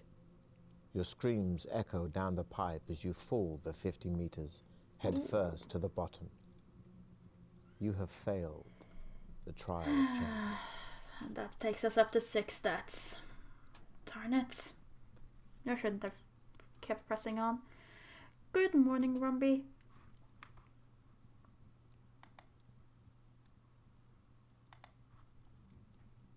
He knows There is all. an open pipe in the right-hand wall, about 1 meter in diameter. It is too dark to see far down it. You shout into it and hear your voice echoing down the iron pipe until eventually the sound fades away. Still want that box, though. The pipe is wet and slimy, but you crawl on into the dank darkness, slithering and sliding as you go. Suddenly your hand touches something hard and square, which feels as if it is made of wood. It rattles as you shake it, and you decide you must be holding a box. And then we crawl back. Removing the box lid by the light of the tunnel, you find an iron key and a large gem. It is a sapphire. Ooh, one more Placing gem. the items carefully in your backpack, you gain 1 luck point and set off north once again. Well, I wish I There gained is a one new luck point, but branch in the tunnel nope. on your left. And ahead you see two bodies lying on the floor. You stop and peer down the new tunnel. But seeing no doors or creatures, you decide against walking down it. With your sword drawn, you walk over to the bodies of the two orc guards. At least one of your rivals in the Trial of Champions must still be ahead of you. A quick search of the bodies produces nothing, apart from a necklace of teeth around the neck of one of the orcs. Of course, it's a fashion statement. The necklace is an amulet of strength, which adds 1 skill point and 1 stamina point. Pleased with your find, you continue your quest north. The tunnel soon ends at a junction. Standing there alone and wondering which way to go is one of your rivals. It is one of the barbarians. You call out to him, but at first he does not answer. He merely stares at you coldly, his hands firmly gripping his axe. You walk up to him and ask which way he is heading. He grunts his reply, saying that he is going west, and you may go with him if you wish. Oh, come on, Element. Two necklaces are clear fashion statements. Let's see. Head west with the barbarian. I mean, he could work as a meat shield, but he could also kill us. Okay, let's roll for it again. 10 and below, we go with the barbarian and hope that he's a friendly chap. 11 and higher, we decline. That's a 4. We are heading with the barbarian. Although you are slightly uneasy in each other's company, knowing that there can only be one winner in the Trial of Champions, you are both content to share in the benefits of a temporary alliance. And you begin to tell each other of your exploits so far, of the monsters and traps encountered and the dangers overcome. Walking along, you soon come to the edge of a wide pit. It is too deep and dark to see to the bottom. The barbarian suggests he lowers you to the bottom with his rope, saying he has a torch which he can light for you to use.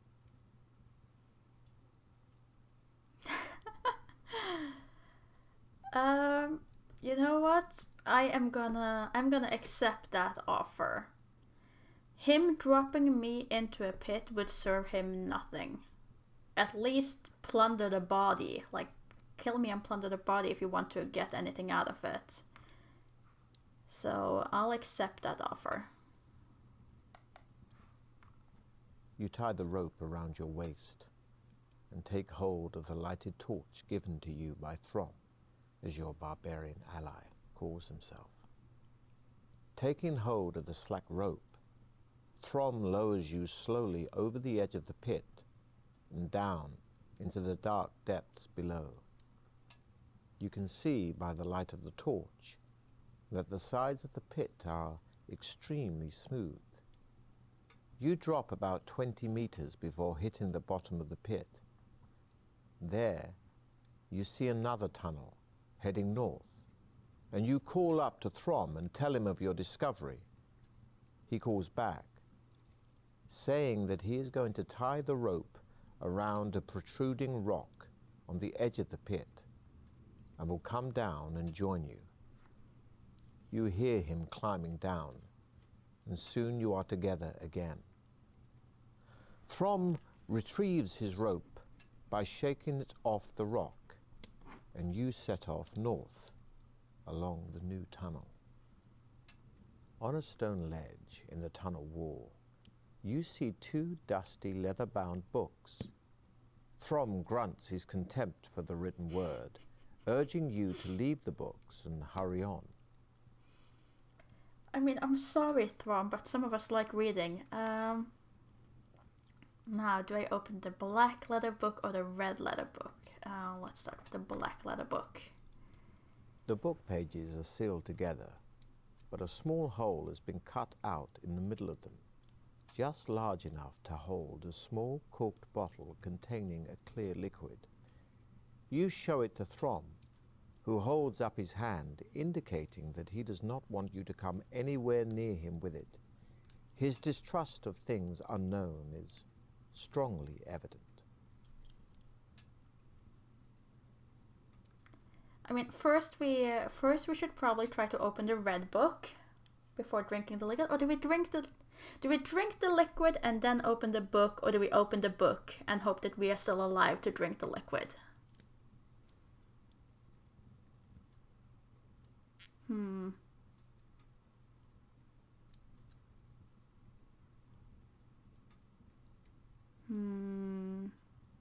Reading first, then drinking, or drinking first and then attempting to read?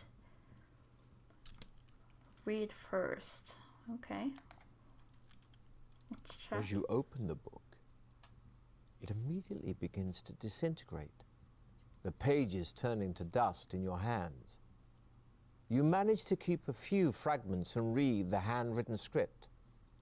The book appears to be about monsters, and from what you can make out, it contains a full description of a monster called the Blood Beast. It is a horrific, bloated creature with tough, spiny skin and facial blisters which burst open to become mock eyes, evolved to hide the Blood Beast's only weak spot, the real eyes. Blood beasts usually dwell in pools of fetid slime which give off a poisonous gas so strong that it alone can easily knock people unconscious. The blood beast, although too bulbous to haul itself out of its slime pool, has a long and vicious tongue which it wraps around its victims before it drags them into its pool.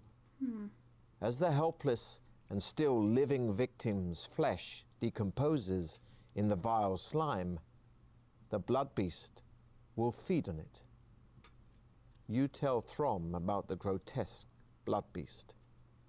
He merely shrugs his shoulders and tells you to get going.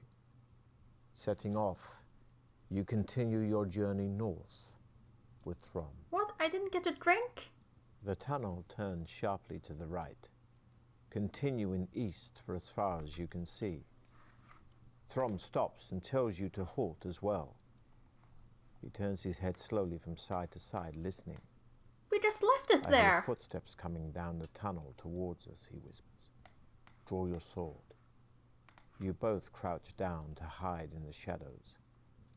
And not a minute too soon. For a moment later, you see the silhouette of two armed guards. Throm jumps up and dashes forward, screaming a loud battle cry. They are two cave trolls. Throm attacks the first one with his battle axe, and you run to his aid to attack the second. Well, we learned a valuable lesson. Drink and eat first, then read, because apparently you don't get a second chance. The troll swings low, crashing into your ankles, knocking you off balance. Damn it, cave troll. You drop to the ground, grab the This would not have happened if I and drunk that ram its potion. head Surely. hard into the wall. You hurl yourself at your enemy, fists flailing, and land a stunning blow. You look to the left and see Throm standing over the cave troll he has slain. Blood is pouring out from a deep cut in his shoulder, but it does not seem to worry him. You search the bodies of the cave trolls, but find nothing apart from a bone ring on a leather cord hanging round the neck of one of them. The ring is engraved with a symbol which Throm recognizes. He explains that it must have belonged to druids of the north, and that an ancient talisman such as this will increase your powers if your body is able to accept it. Obviously, we are collecting all the jewelry here. We will believe in Throm. As soon as you put the ring on your finger, your whole body starts to shake. We'll see how skillful you really are. Remember, Oh no, I was hoping it would be luck. equal to or less than your skill score No. means you've been skillful. But a roll higher than your skill could end badly. My skill isn't that good as my luck. Your body continues to vibrate intensely, and you feel as if you're about to pass out. But your strength is great, and you manage to withstand the tremendous shock to your system.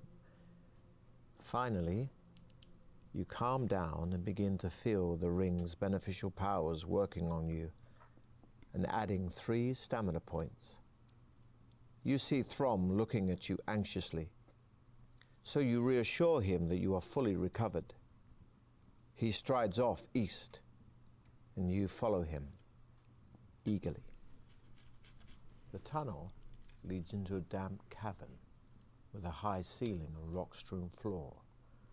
Long and wet, teeth-like stalactites hang down threateningly. Their constant dripping creates smoky pools on the floor. The tunnel carries on through an archway carved in the shape of a demonic mouse. Okay. I mean, now we're just setting up a bone and jewelry shop when we get out of here. That's the plan now. Let's search the chamber. You walk around the cavern, but find nothing of interest. Throm calls out behind you, saying that he has found a leather pouch under a pile of rocks. Opening the pouch, he laughs out loud as a tiny mouse runs through his fingers and scurries off into the crevice behind 2 boulders.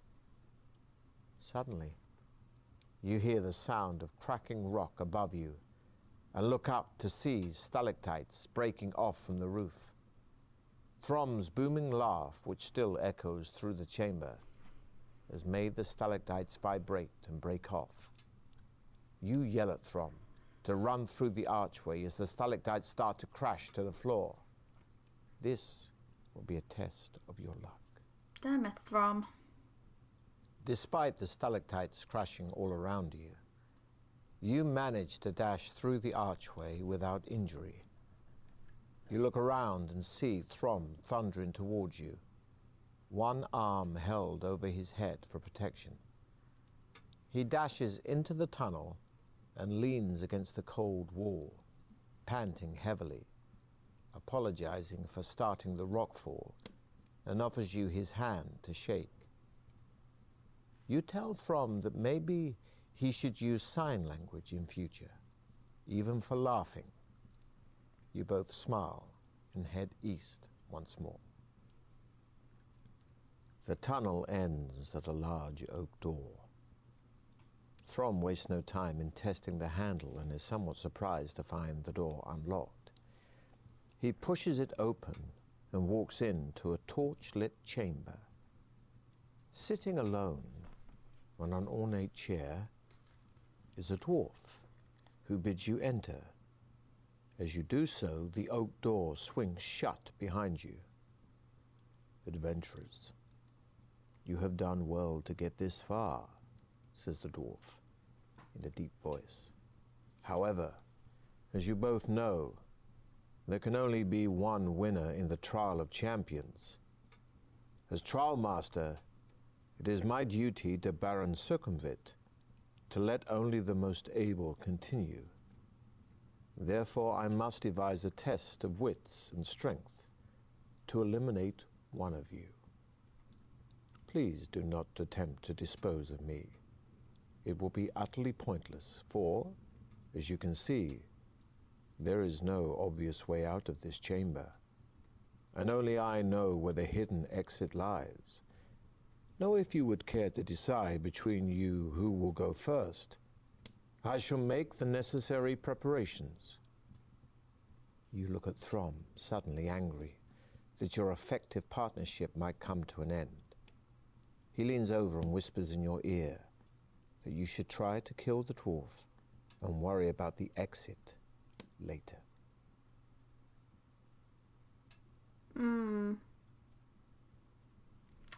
Oh, this one's hard. Okay, do we try to attack the dwarf? I mean, I have grown slightly attached to Throm, so I'm slightly sad to see him die. At the same time, he almost did almost kill us in the previous room. Sure. I'll give him the benefit of the doubt once more and attack the dwarf. As you rush towards the dwarf, he pulls 2 hand darts from his belt and throws them at you and Throm, hitting both of you in the leg. You are both instantly paralyzed by the poison on the tip of the dart, losing you 2 stamina points. As though glued to the floor, you can only watch as the dwarf retrieves his dart from your thigh. He asks you whether you are willing to enter his contest now. You strain to nod your head. Slowly, the effects of the poison wear off and mobility returns. The dwarf beckons you to follow him, telling Throm to await his return. He opens a secret door in the chamber wall, and you follow him into a small circular room. He closes the door behind you and hands you 2 bone dice, telling you to throw them on the floor. You roll a 6 and a 2, a total of 8. The dwarf asks you to roll again, but this time you must predict the total. Will it be the same, higher, or lower than the 8? Okay, let's see. An 8 isn't bad, but it's not... Let's see.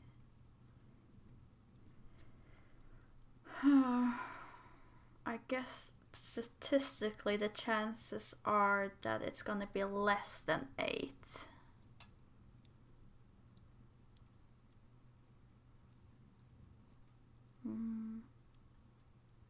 Yeah, usually it's D6s.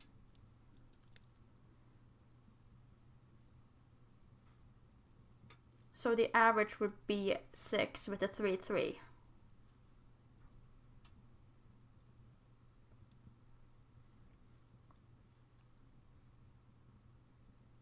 Oh, it's 7. Well, that's still less than 8 though. Let's go with less than 8.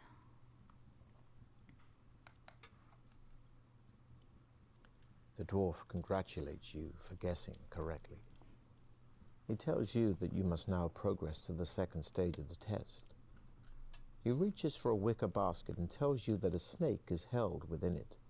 He tips the basket over, and the snake drops onto the floor. It is a cobra, and it rears up in the air, ready to strike. The dwarf tells you that he wishes to test your reactions. Barehanded, you must grasp the cobra below its head, avoiding its deadly fangs. You crouch down on the floor, tensing yourself for the moment to seize it. This will be a tough test of your skill.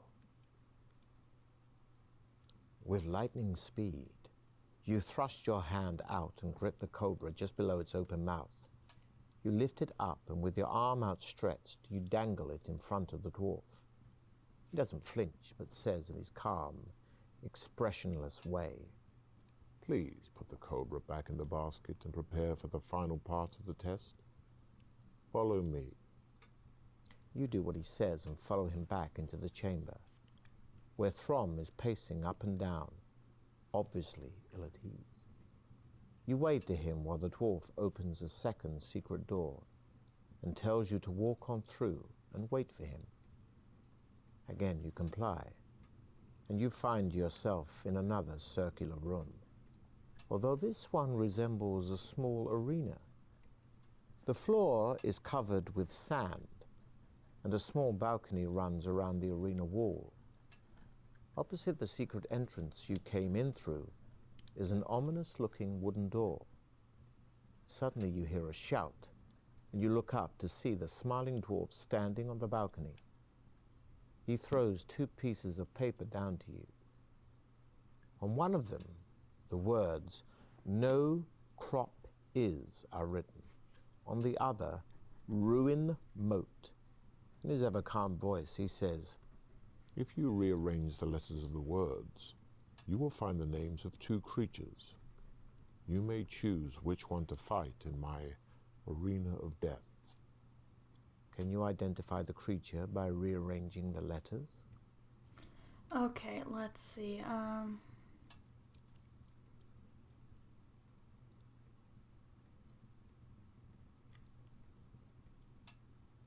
Scorpion on the first one.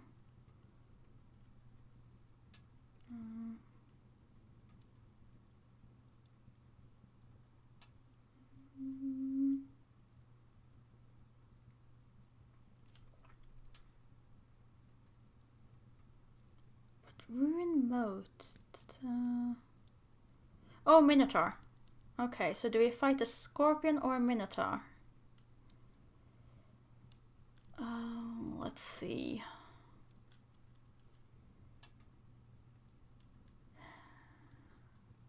Scorpion or Minotaur? I would say the scorpion is probably gonna be the better bet.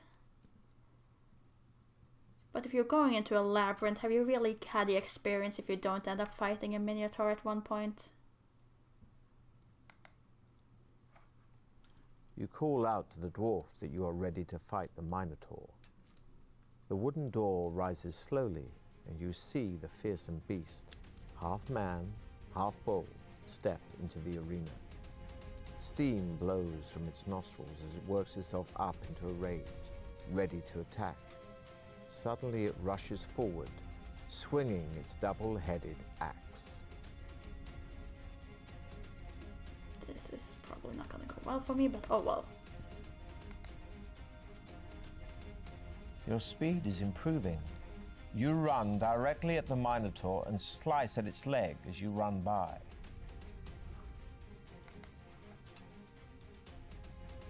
You manage to get around the back of your enemy, but it quickly kicks backward, catching you agonizingly in the stomach. The Minotaur leans forward and takes a run at you. Speed is impressive, but you duck and roll aside, landing a heavy blow on its shin. The dwarf calls down from the balcony, congratulating you on your victory. He throws the sack down into the arena and tells you to relax and regain your strength for the final part of the test. Then he walks off, saying he will return in about 10 minutes. You open the sack and find a jug of wine and a cooked chicken. Sure. Eat and drink everything. The food and drink are excellent, and you feel much better, gaining 2 more stamina points. Fully satisfied, But I you get sit 4 from down my own and rations. await the dwarf's return. After about 20 minutes, the dwarf reappears on the balcony. He calls down to you, saying, Well, I do have an interesting problem on my hands. Prepare to fight your next opponent. The wooden door rises once again, and you are surprised to see a familiar face. It is Throm. He is cut and badly bruised and doesn't seem to recognize you. He is clearly delirious as he staggers forward with his axe raised to attack you. The dwarf laughs and says, The cobra bit him, but he has the strength of an ox and managed to carry on, even though most men would have died. Now you must fight him to decide finally which of you will continue the trial of champions. You shout abuse at the dwarf, protesting the cruelty of such a contest. He merely laughs, and you have no option but to defend yourself against poor Throm. Despite his wounds, he is immensely strong. No. No, not Throm. Where is the option to, you know, do damage that doesn't kill? You parry Throm's Well, attack. not but that I he need is to too worry about strong, that because and you Throm is trip, kicking me cracking your head so on the hard. floor as you fall.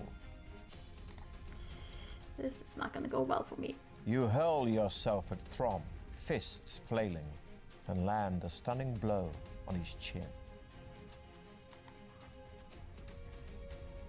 Throm swings low, crashing into your ankles and knocking you off balance. Exhausted by your long duel, you fall to your knees as you stare at Throm's still body. A bitter loathing for the dwarf fills your heart. Somehow, you will avenge Throm. Engulfed in your hatred, you do not notice the dwarf enter the arena until he is standing right in front of you, a loaded crossbow aimed at your chest. I know what you are thinking, He says calmly. but remember that only I know the way out of here. Get up. It's time for you to leave. Once on your feet, the dwarf indicates that you should walk ahead of him. Back in the chamber, he crosses over to the northern wall and pushes against one of its stones. A door-like section of the wall swings out, opening into another crystal-lit tunnel. With his crossbow still aimed at your chest, the dwarf smiles, saying,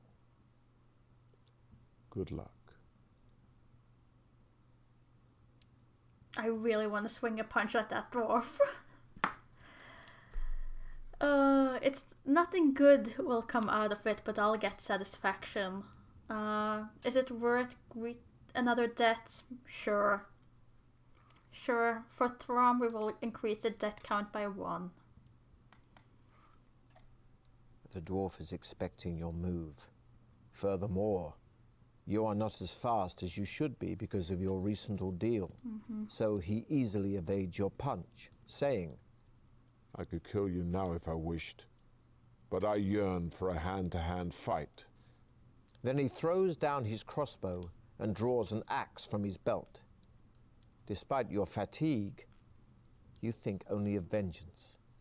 Because of your condition, you must reduce your skill by 2 for the duration of the battle. Oh dear, that's not great. I might need to eat some provisions, but I'll try at least 1 or 2 rounds first. You lunge at the dwarf's stomach with your sword drawn. It tries to move, but you land a painful blow.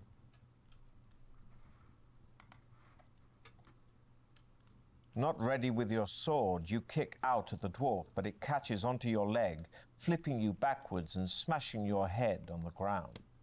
That's gonna hurt. You run at the dwarf, but it's ready for you, and lands a punch squarely on your chin. The now dead dwarf's chainmail coat is of the finest quality iron, obviously made by a master armorer. You strip it from his body and place it over your head, gaining you 1 skill point. Hooray. There is nothing else of use to you in the chamber, so you can't get decide to higher than 10? investigate the new tunnel, which soon divides into 2. You hear a buzzing sound coming from the western branch. Okay, let's have a look, Sarah. Let's eat some food.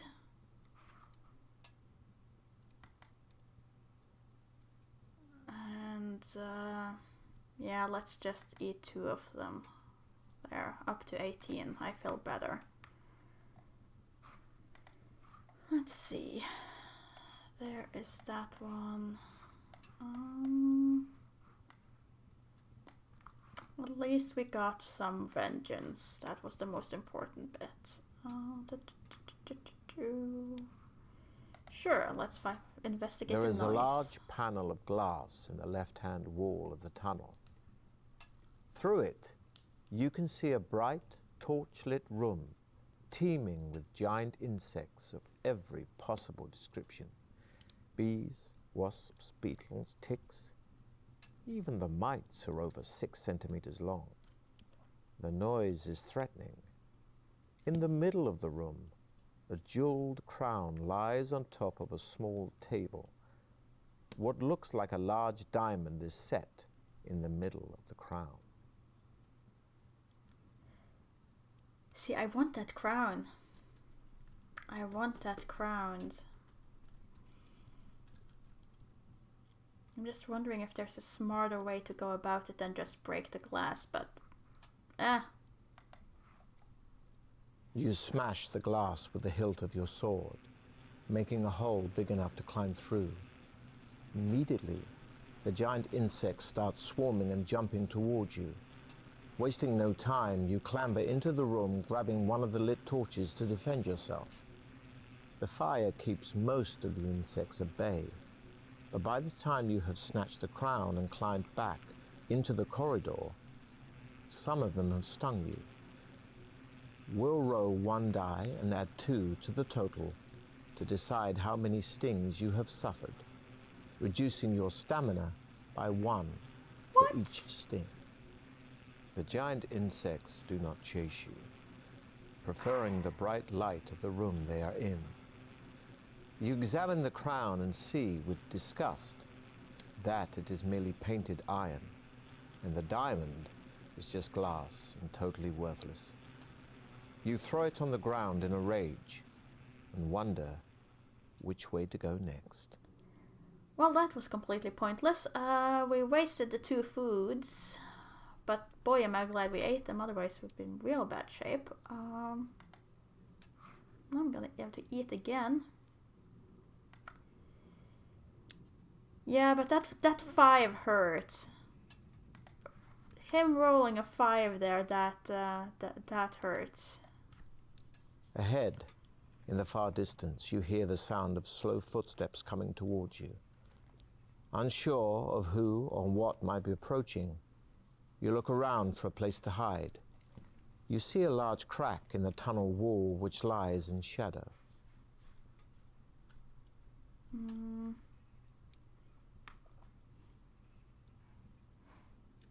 I mean, stand your ground with your sword drawn, hide in the shadows. Does that imply that I does not keep my sword drawn? Because that would just be folly. Do we hide in the shadows or do we not? I am 50-50 split on that one, so on to the die it is. 10 and below, we stand ground. And it is 3, so we stand our ground. A crippled man with shackled feet shuffles into sight, carrying a wooden tray laden with bread and water. He looks tired and miserable, and quite unmoved by the sight of you, and tries to walk past. Let's see, let's try talking. He looks at you warily when you tell him you are a contestant in the trial of champions. You ask him what he is doing in the tunnels, and he replies, rather reluctantly, that he is a servant of one of the trial masters, Baron Circumvit's appointed controllers of the sections of his dungeon.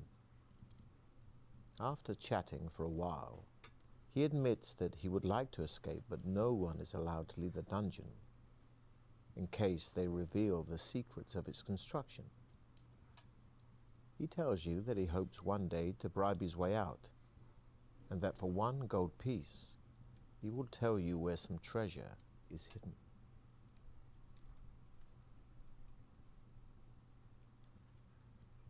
I mean, sure. So far I have found no use for the coin, so... He takes your gold piece and tells you that in a northern tunnel there is a wooden chair carved in the shape of a demon bird. In the arm of the chair is a secret panel which contains a potion in a glass phial. It's a doppelganger potion, if I remember right. Good luck. I hope we meet again outside these infernal tunnels. The man shuffles off, and you continue your journey. After a short while, you arrive at another junction in the tunnel, with a choice of 2 directions.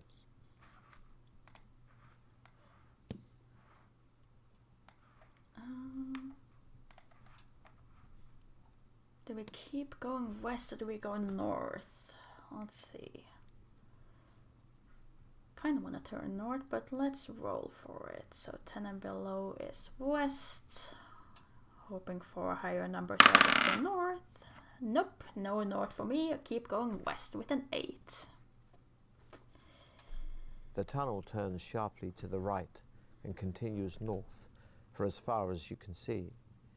There is a door in the left-hand wall which is ajar, and you hear someone cry for help from the other side of it. Obviously we open that door. The door opens into a small room with a straw-covered floor. There is a large draped cage standing some 2 meters high in the center of the room. A cord fixed to the top of the drape runs through an iron ring in the ceiling and hangs down to the floor.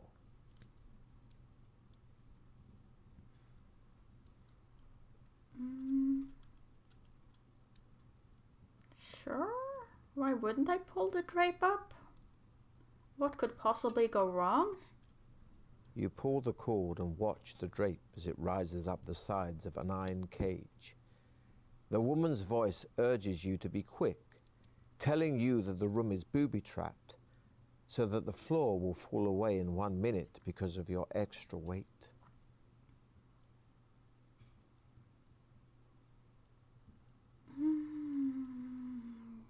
Sure, we'll still try to help.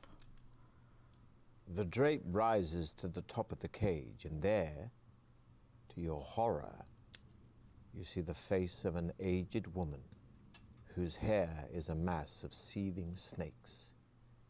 It is the dreaded Medusa. Of course. Are you lucky enough to avoid her gaze? Recognizing the snake-like head of the Medusa, you close your eyes to avoid her deadly stare that would turn you to stone.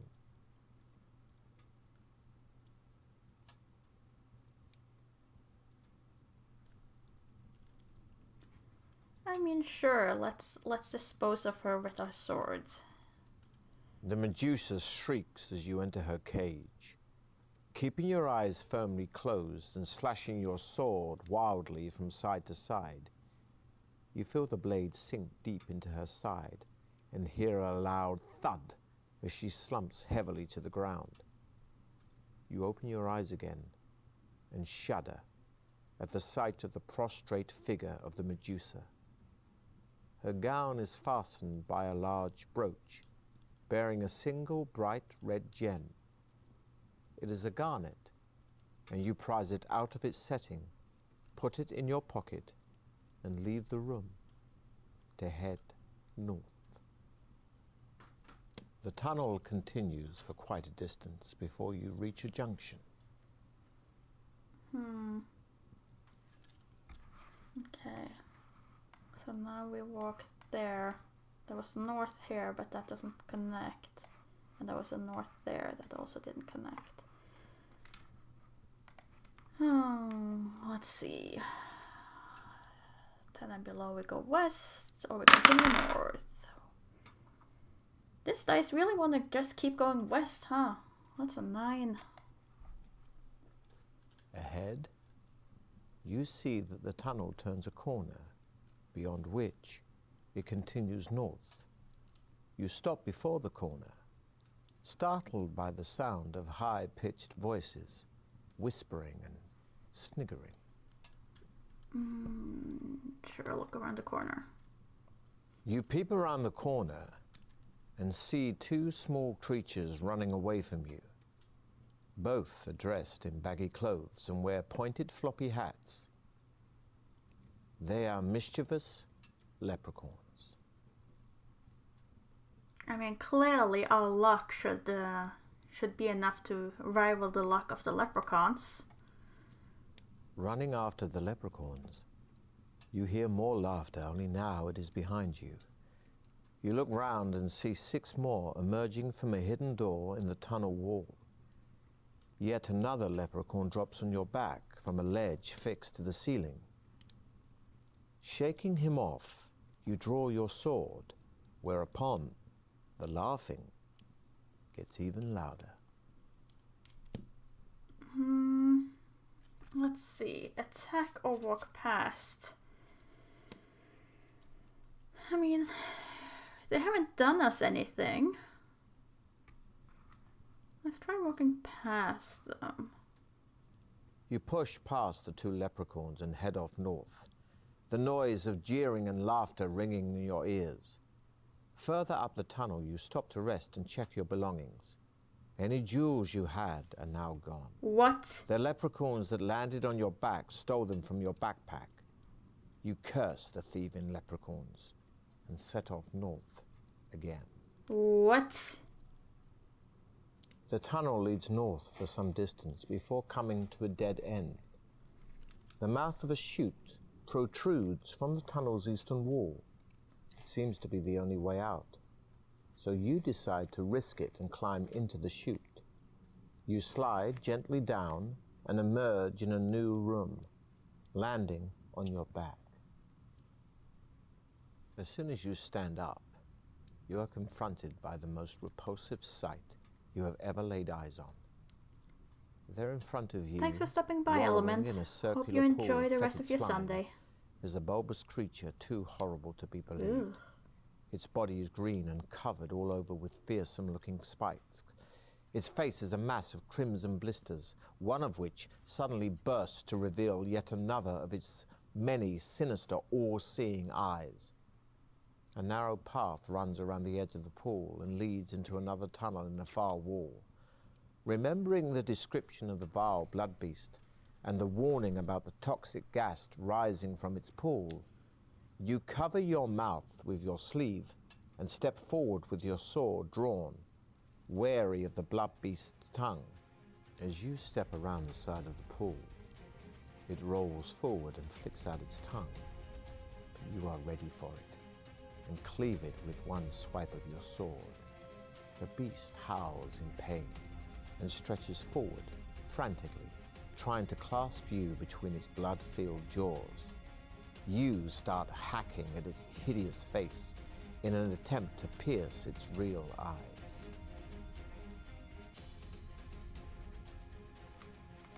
Okay, let's attack this thing. Again, the bulbous creature strikes for you with its hideous fangs. You jump clear of them, striking out and smashing one clean out of its hideous mouth. This thing has far better attack power than me. The blood beast's tail whips around you. You duck, but not quickly enough, and it punctures your arm deeply. Should have just attacked the damn leprechauns. The creature launches its head out of the pool in front of you and reaches for you with its mouth. You plunge your sword into one of its many eyes. It shrieks and backs away. Your blade strikes one of the blood beast's real eyes with devastating effect. It slumps back into its pool, thrashing about in a frenzy. You seize the opportunity and run around the side of the pool to the tunnel exit. The tunnel leads into a large room, its ceiling supported by several marble pillars. As you enter the room, you see a strange beast to your right.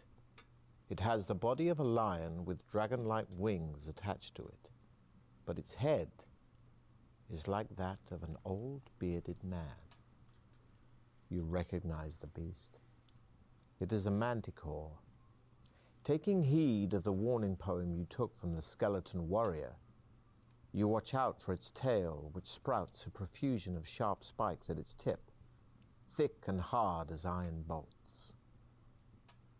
You raise your shield in front of you just in time to protect yourself from a volley of spikes released from the manticore's tail and aim straight at your heart. They sink into your shield, and you remain unharmed. Swiftly, you draw your sword and advance on the manticore.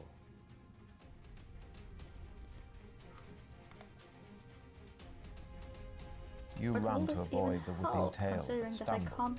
If I and a needed spike from it jewels. thuds agonizingly into your shoulder.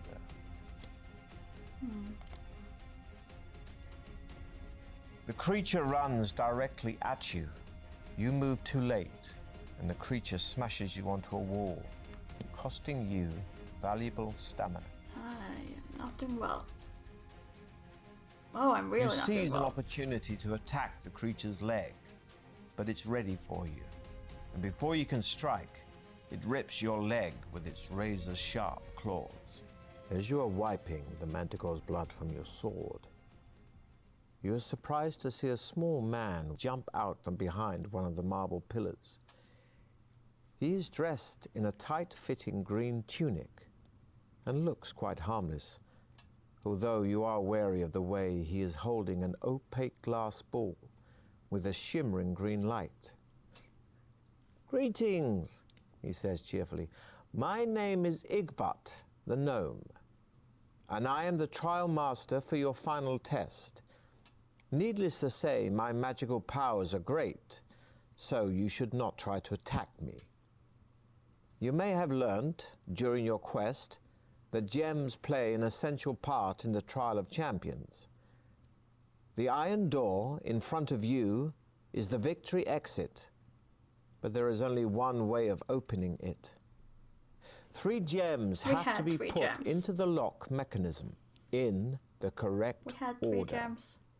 Each gem radiates a unique energy, which will trigger the mechanism. If you do it correctly, that is. But first, we need the correct gems. First, you will need an emerald. Had it, but it was stolen. The gnome shakes his head and says, "I'm afraid that you have failed the trial of champions. Baron Succumvit's Deathtrap Dungeon will keep its secrets for another year, as you will not be allowed to leave here. You are appointed my servant for the rest of your days to prepare and modify the dungeon for future contestants. Perhaps, in another life, you will succeed."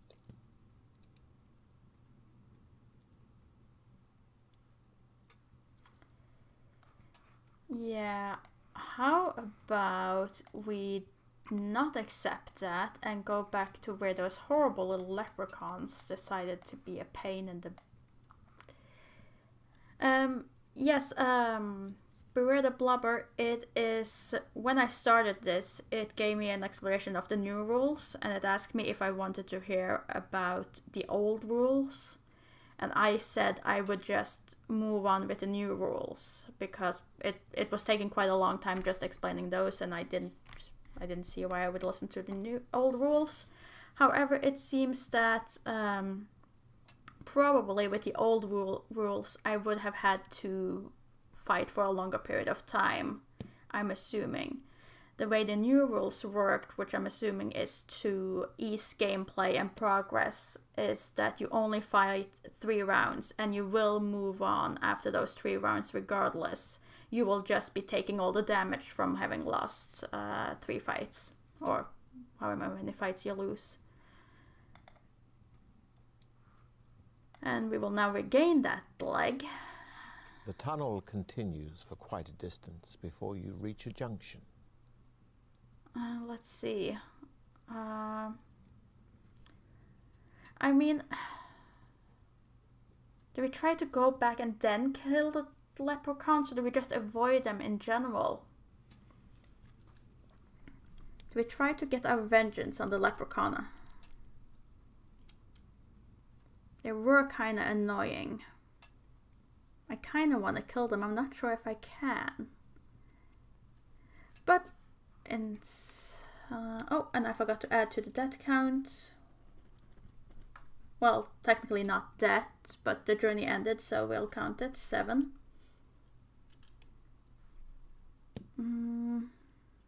Let's go back. I want to see if I can't stop them from stealing the gems. You see that the tunnel turns a corner, beyond which it continues north. You stop before the corner, startled by the sound of high-pitched voices, whispering and sniggering. I just want to see if I can kill them. You peep around the corner and see two small creatures running away from you. Both are dressed in baggy clothes and wear pointed floppy hats. They are mischievous leprechauns.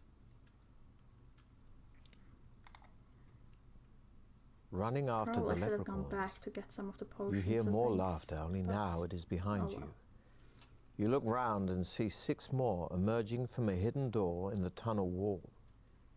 Yet another leprechaun drops on your back from a ledge fixed to the ceiling.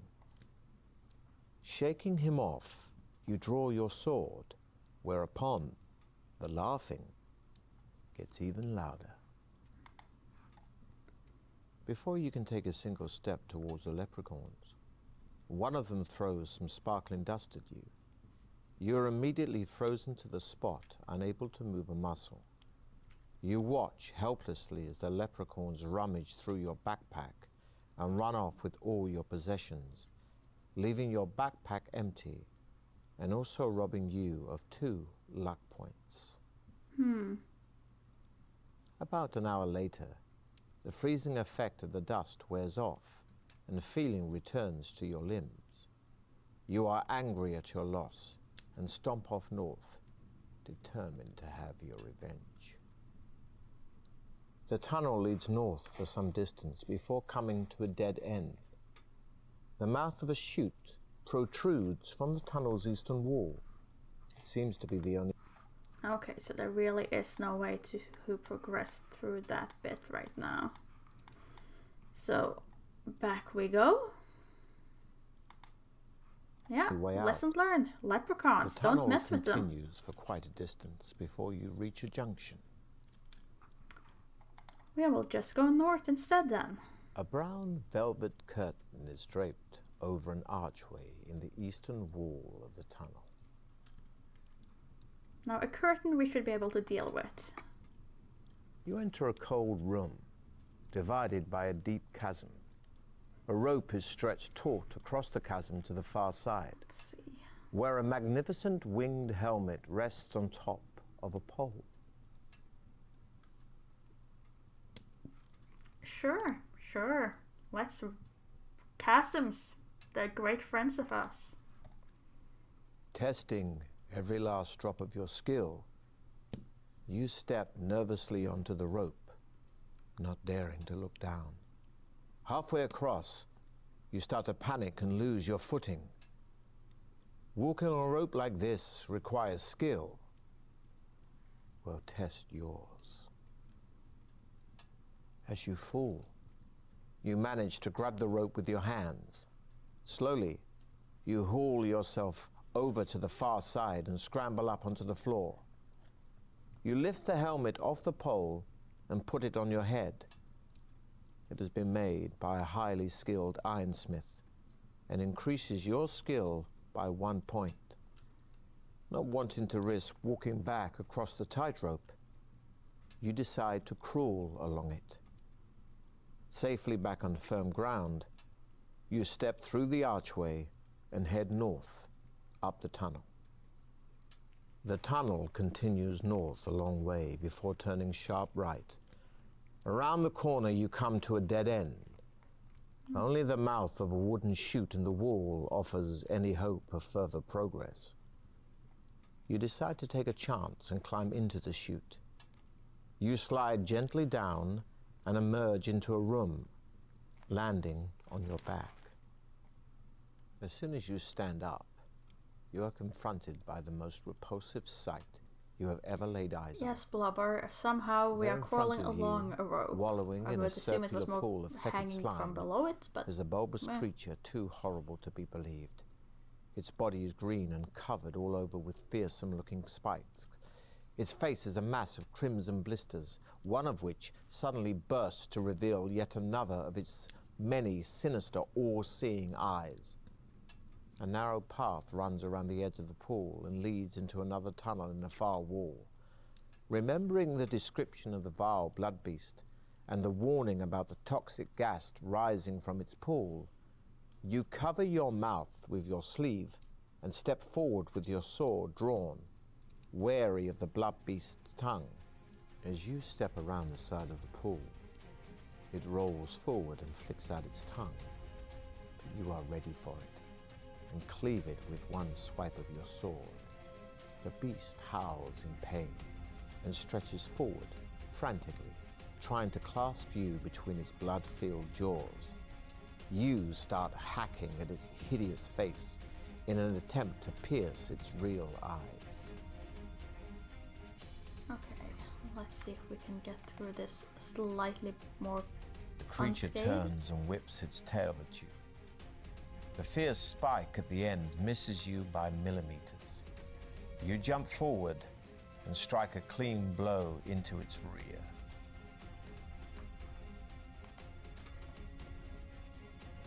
Breathing heavily during your fight, you begin to succumb to the toxic gas and fall, cracking your head on the floor. Come on. Again, the bulbous creature strikes for you with its hideous fangs.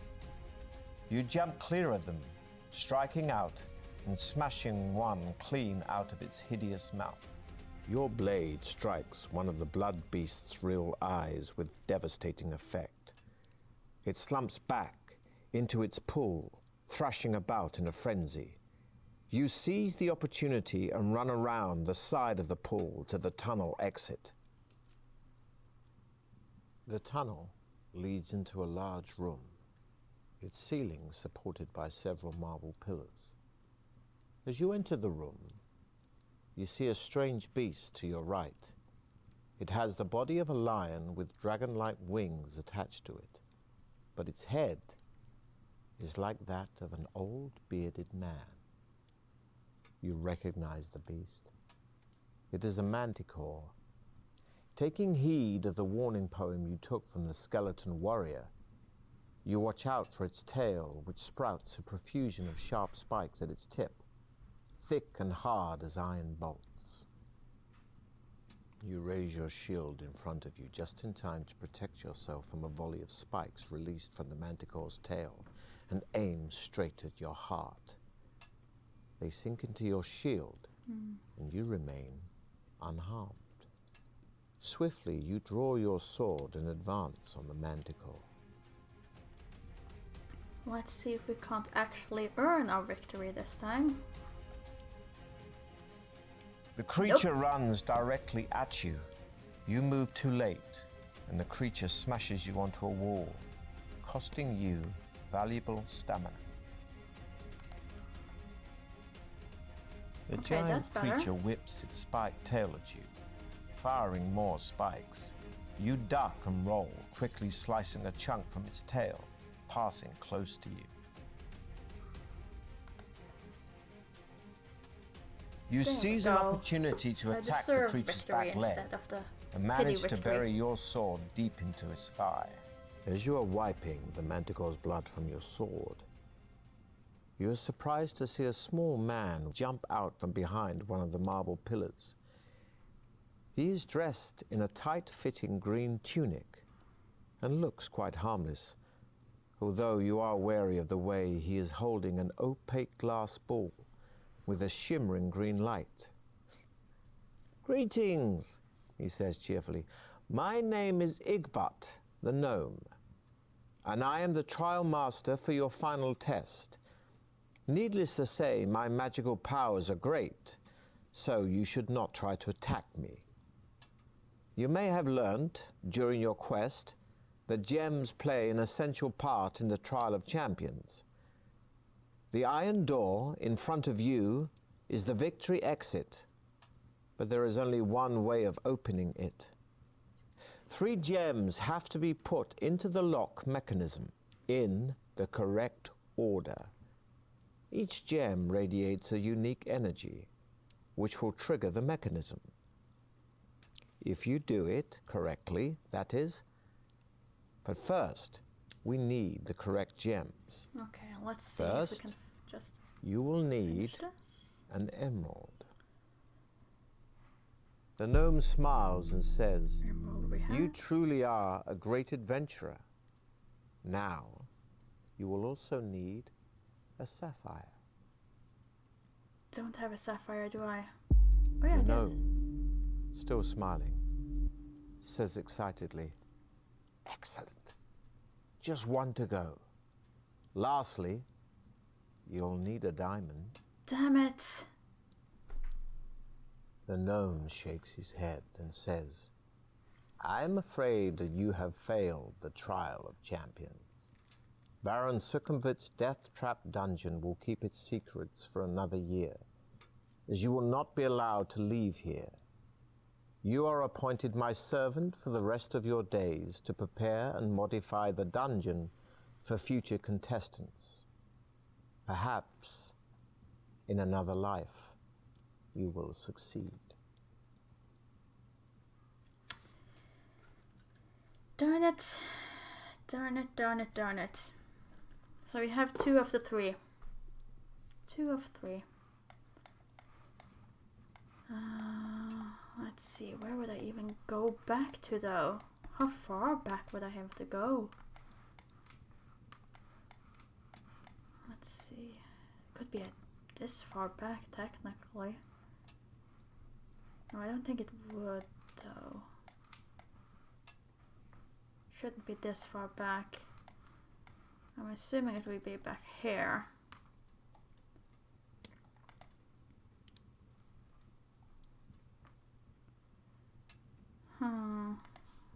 Let's see real quick. The now dead dwarf's chainmail coat is of the finest quality iron, obviously made by a master armorer. You strip it from his body and place it over your head, gaining you 1 skill point. There is nothing else of use to you in the chamber, so you decide to investigate the new tunnel, which soon divides into 2. You hear a buzzing sound coming from the western branch. The buzzing was the bees that give me nothing, so continue north. The tunnel leads into a dark chamber, covered in thick cobwebs. Clawing your way through them, you trip over a wooden casket. Obviously, open the casket. The casket opens easily, and inside there is a black velvet bag containing a large pearl, gaining you 1 luck point. After putting the pearl in your pocket, you press on through the cobwebs. I'm assuming it's the You same reach the gems far I'm gonna wall of need the every chamber. time. And see 2 doors. 2 doors. I'm nowhere near where I've been before. Try left. As you touch the door handle, it goes soft in your hand. And when you try to pull it away, you find your hand is now glued to the handle. Oh no. A giant fist then forms in the center of the door panel and shoots forward, punching you in the stomach, costing you 1 stamina point. The fist retracts and prepares to strike again. With your free hand, you draw your sword and try to cut the handle off the door. Although you do not recognize it, you are being attacked by the fluid form of an imitator. Also known as a mimic. Oh no, I should have eaten provisions. Oh, It's a tight space, but you swing your sword Shoot, and I take didn't a see good that. I only have chunk 9. out of the protruding arm. I did not notice that I only have 9 left. Oh well. The imitator is extremely fast. Oh, Before that's a you see it 7. happen, it pokes you hard in the eye. Thankfully, it doesn't blind you, but the pain is searing. You pull harder and harder to try to get free. In your increasing panic, the fist catches you on the chin with a powerful uppercut. You see stars for a few seconds. Your sword severs the handle completely, and now separated from its parent body, It shrivels away and drops onto the floor. Having no other choice, you somewhat apprehensively turn the handle of the other door. The door opens into another tunnel running north. Ahead you see 2 stone fountains, one on either side of the tunnel, carved in the shape of cherubs. Water spouts from their mouths and cascades into small bowls at their feet.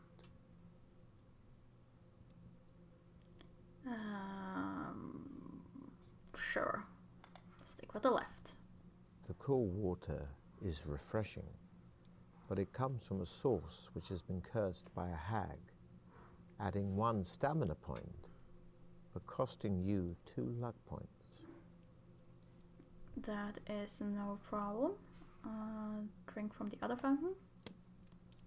The cool water is refreshing and comes from a source which has been sprinkled with pixie dust, gaining you 1 stamina point and 2 skill points. You continue north.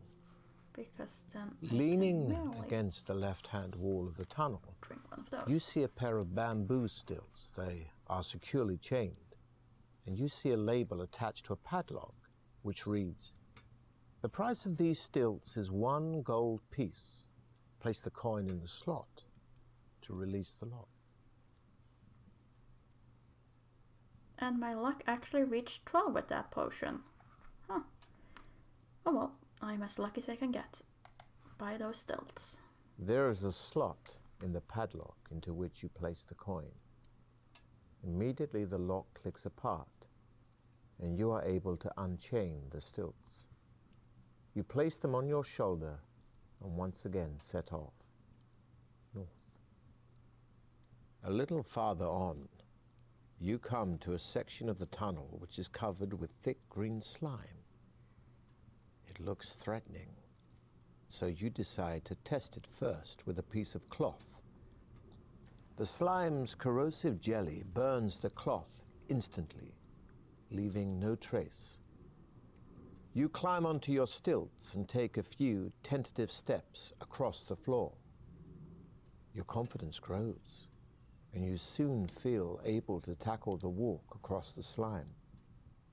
Smoke rises from the base of the stilts as the slime starts to burn them away. You plod stolidly on and finally reach firm ground again. Unfortunately, the stilts are still covered in slime, and you are forced to dump them.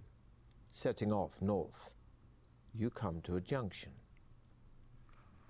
So where am I at this point on the map? Guess I'm almost there again. Huh. Let's see. Go west. You walk no more than 3 meters west before you hit an invisible barrier. It starts fizzing and crackling, and you are thrown back. You have hit an energy screen, losing you 1 stamina point. There is no alternative but to walk back to the junction and head north. See, I don't You soon like that, arrive it makes no at sense. a double door in the left-hand wall. You listen at the door but hear nothing. You try the handle, it turns, and you open the left door slightly and peer through the crack. An armed warrior is lying face down on the floor of a bare room with smooth walls and a low ceiling. He is presumably dead, for he makes no movement, even when you call out to him. A large jewel, perhaps a diamond, lies just beyond his outstretched arm. I mean, if it's perhaps a diamond, I need to enter the room, so...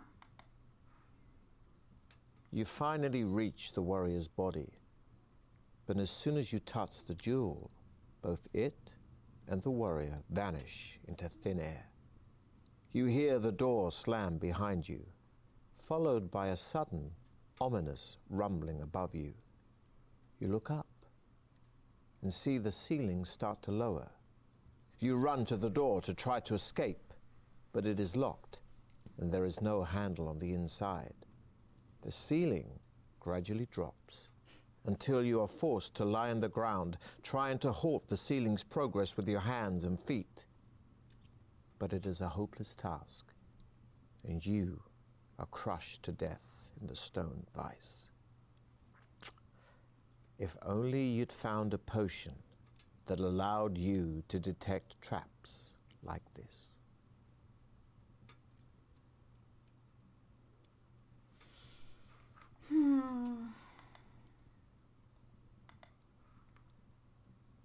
You soon arrive at a double door. Yeah. Continue north then. The tunnel continues north for quite a distance before coming to a dead end. The mouth of a chute protrudes That's not from the gonna western help. wall. We still have absolutely no diamond. Which means the diamond is further away than I thought it was. What was over here? Just blank here. How about here then?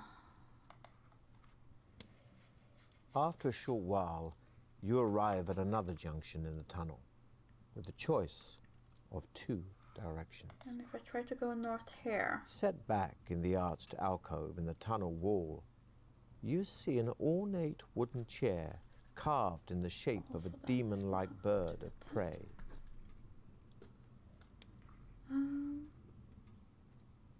Sit in the chair. Remembering the old man's advice, you search the arm of the chair for a secret panel. You find an almost invisible crack in the arm, which you start to press and squeeze. Suddenly a tiny panel springs out of the arm, and you see a glass vial lying in a cavity. You pick it out and read the label. Doppelganger potion, 1 dose only. This liquid will make you assume the shape of any nearby living being. You place the strange potion in your backpack and continue north, where the tunnel starts to slope downwards and finally comes to an end at a deep pool enclosed by the tunnel wall. The words of the spirit girl's poem flash through your mind. When corridor doth water meet, do not make a quick retreat. Of course, it is here that she wants you to dive into the water. Oh, it seems to have unsynced. Now, you must decide what to do. I'll just wait until it catches up and hope that it will resync once I click again.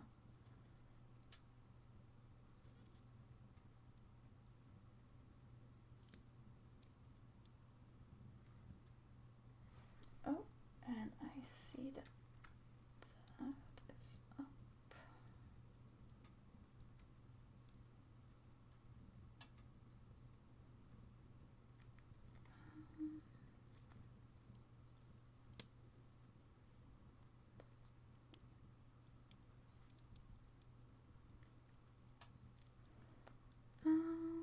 Still going.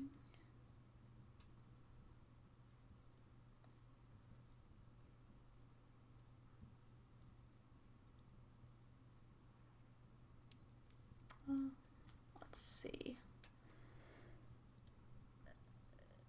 Okay, so it's just going on an endless loop.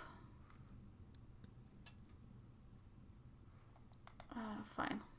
Dive into the water. Somewhat nervously, you take a deep breath and dive itself. into the dark pool.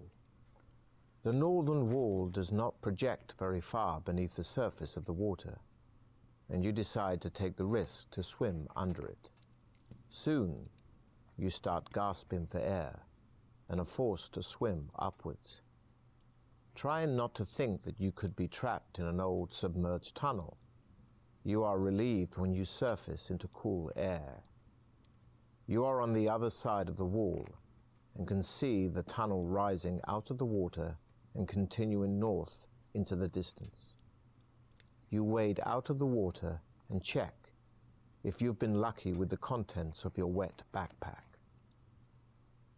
2 portions of your provisions are saturated and are now inedible. Other than that, all your other possessions remain intact. Okay, that's fine. You repack them carefully inside your backpack and set off north again. A little way along on the left of the tunnel wall, you reach the entrance of a large cavern from which you hear a girl's voice crying for help. You can just make out the shape of a human figure rolling about on the floor at the back of the cavern. Sure. As you approach the prostrate figure, you see she is an elf, one of your rivals in the Trial of Champions, and she is fighting for her life in the bone-crushing grip of an enormous boa constrictor. Sure. With one I'll swipe try to of your help. trusty blade, you behead the boa constrictor. You uncoil its massive body from around the elf and try to resuscitate her. Her eyes open a little, but you can see that there is no hope.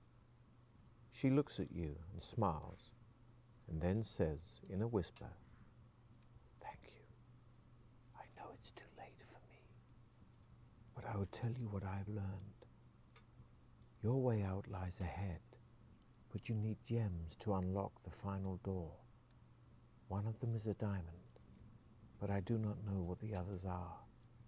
Alas, I have not found a diamond, but would urge you to look for one. Good luck." Her eyes close. Oh, darn it. I was and kind of hoping slumps she down had it. onto the cold floor. You watch sadly as she breathes her last, knowing she would not mind you take 2 of her daggers and search her leather backpack. Inside, you find some unleavened bread, a mirror, and a bone charm in the shape of a monkey.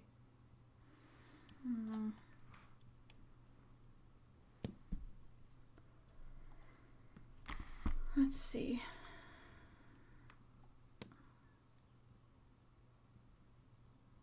Eat the bread, take the items. Take the mirror and charm and return to the... I don't need to eat the bread, so... Walking along the tunnel, you notice an iron grill in the floor. Lift up the grill. Lying in a hole about a meter deep, you see a grappling iron and a leather pouch. Sure, reach down. You reach down into the hole and suddenly your blood runs cold as you feel something warm and sticky wrapping itself around your arm. You manage to pull your arm out of the hole, but a hideous tentacled limb with unbelievably strong suckers is clinging to you. By the time you manage to cut yourself free, your arm is trembling with pain, and you wonder whether luck is on your side. Luck is always on my side. Having had the sense not to put your sword arm into the hole, the effects of the tentacled arm are not too serious, meaning you only lose 1 skill point. You reach back into the hole and pull out the grappling iron and the leather pouch. Inside the pouch, you find a tiny brass bell. You pack away your new possessions and continue north. A door comes into view in the left-hand wall of the tunnel. You listen carefully at it and hear nothing. The door is not locked, and the handle turns easily.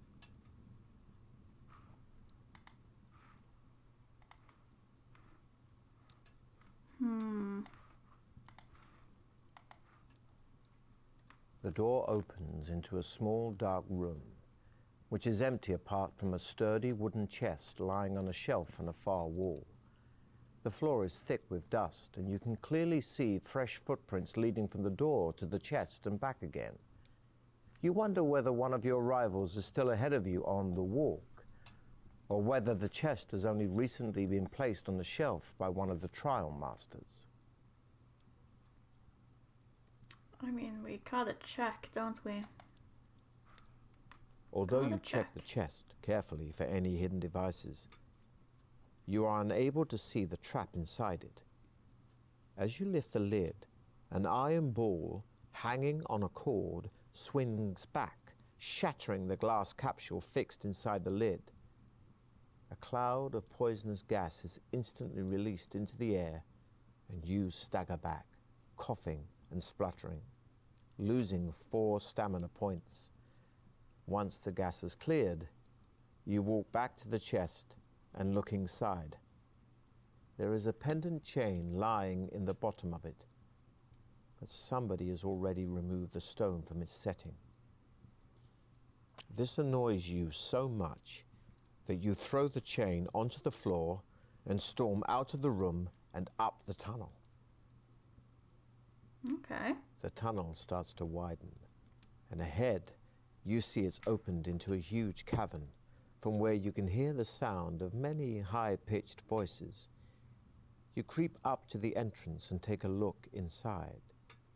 There are about 20 tiny people with long noses and ears running in a circle around a large golden effigy.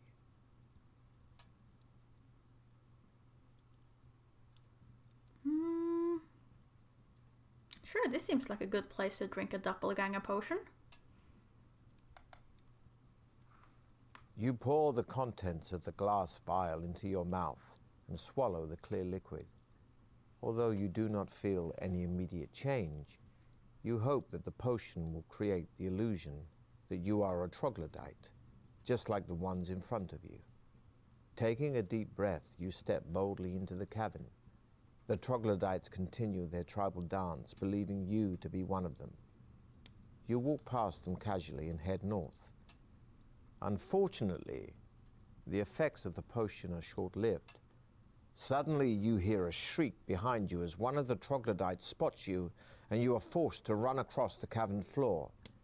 Ahead, you see an underground river running east to west through the cavern, and a wooden bridge crossing over it.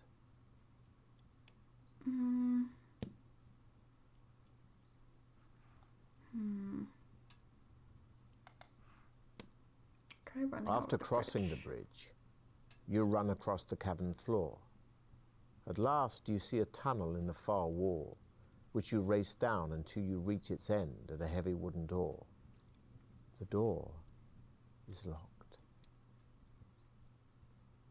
But I have a key. The key turns in the lock, and the door opens into a 4-way intersection of the tunnel. There is nothing to be seen, either to the east or to the west, apart from the now familiar ceiling crystals giving off their dim light. And suddenly you hear a voice calling you. This way, this way. You are on the right track. It seems to be coming from somewhere directly ahead of you. Your curiosity gets the better of you, and you decide to walk towards the beckoning voice. The tunnel bends sharply to the right, and around the corner you see a little old man with a long beard, cowering behind a large wicker basket. The basket is tied to a rope, the other end of which disappears into the ceiling. The old man sounds very worried as he says, "Do not attack me, stranger. I pose no threat to you. I am simply here to help you. If you will be so kind as to offer me some sort of remuneration, I will gladly haul you up in the basket to the upper level. And believe me, that is where you ought to be."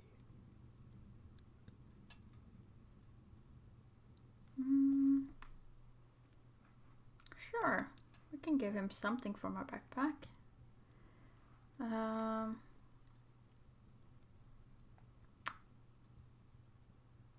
We are running low on provisions, but we should be able to do one of them. But what else?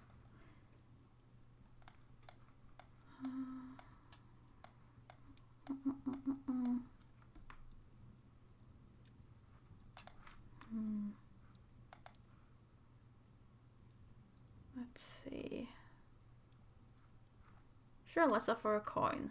I haven't found many After uses of paying them. off the old man, you climb into the wicker basket and watch as he tilts his head back and shouts, "Pull it up, Ivy! the rope goes taut, and the basket rises jerkily off the ground. As you are hauled higher and higher, the old man calls out to you, saying, "You'll like Ivy. She's a nice girl. We call her Poison Ivy."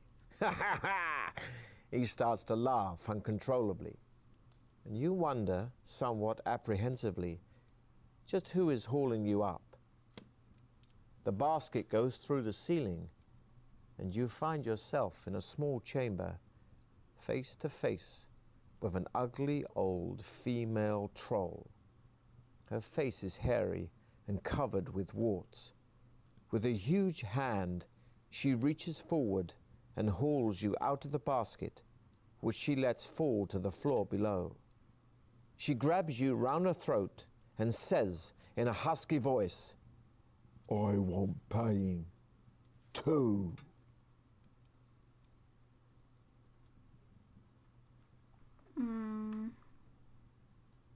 Let's see, do we attack her or do we try to give her something?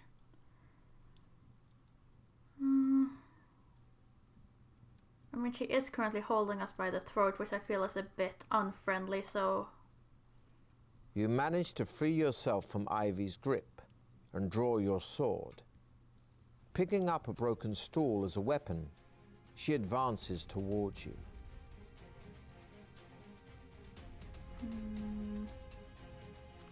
No, attack first. I can... Ivy is strong but slow and screams in pain as your sword sinks into her leg. Readying yourself for another attack, you fail to see the rock flying towards you. Your stamina is reduced as it lands hard in your stomach. Very much so, Wick. He definitely enjoys doing this game. That's coming through very clearly. You dodge to the side as Ivy swings the broken stool at you again. But you kick out, knocking her to the floor. Keeping a close eye on Ivy to make sure she's still dead, you search through the cupboards and boxes in her room, but you find nothing except for an old bone. A door lies in the east wall of the chamber, and you decide to leave, taking the old bone with you. There's so many things in my backpack. You find yourself that I have standing no idea at the end of a tunnel with a flight of stone steps leading downwards. From the floor below, you can hear the sound of barking dogs. You take the bone out of your backpack and throw it down the stairs. The barking grows louder, changing to snarls and growls when the bone lands on the floor. You walk slowly down the steps with your sword drawn and see two huge black guard dogs fighting over the bone.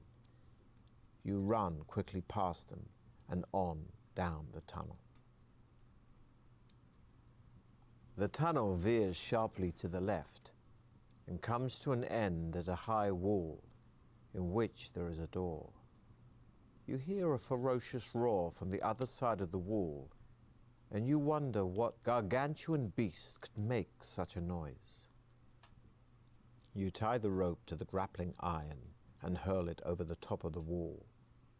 Its hooks dig into the stone, and you begin to haul yourself up. Peering over the top of the wall, you see an enormous dinosaur-like monster thrashing about in a sand-covered pit. Its tough hide is a mottled green color, and it stands some 10 meters tall on its muscular hind legs.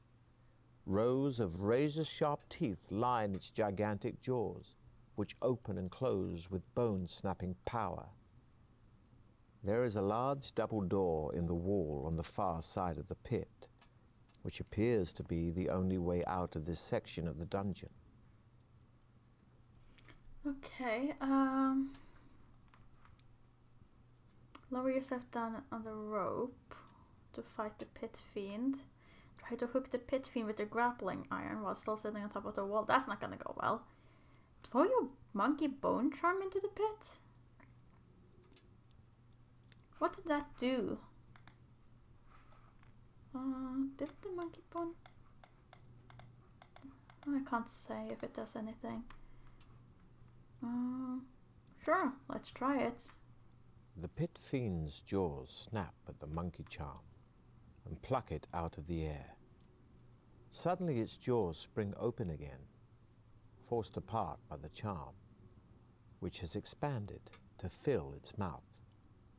While the pit fiend thrashes around in the pit, trying to get rid of the charm, you lower yourself down into the pit to reach the double doors. In its mad rage, the pit fiend tries to crush you against the side of the wall with its massive body. Let's see if luck is on your side here. Oh, hi, Finch. As the pit fiend slams its body against the wall, you let go of the rope and drop safely to the floor. You run towards the double doors and are relieved to feel them swing open as you push on them. You let them swing shut behind you and head north along the tunnel. Walking along, you see a red line painted across the tunnel floor and notice a sign on the wall which reads, "No weapons beyond this point." Oh no. This doesn't look good. I have a lot of weapons. And I need those. But I still haven't found the diamond, and without the diamond I can't get anywhere anyway, so let's try playing by the rules here and abandon any weapons, I think. But I'm right there.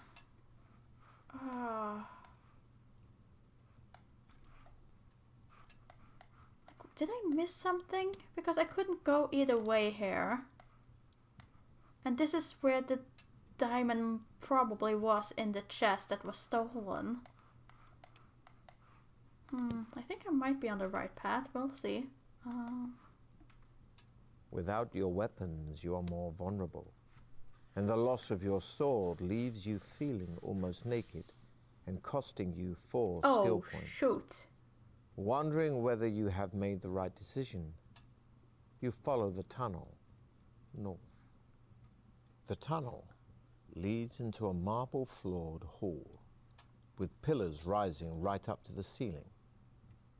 As you cross the floor, your footsteps echo through the hall. The hairs on the back of your neck start to prickle, and you soon sense unseen eyes watching you.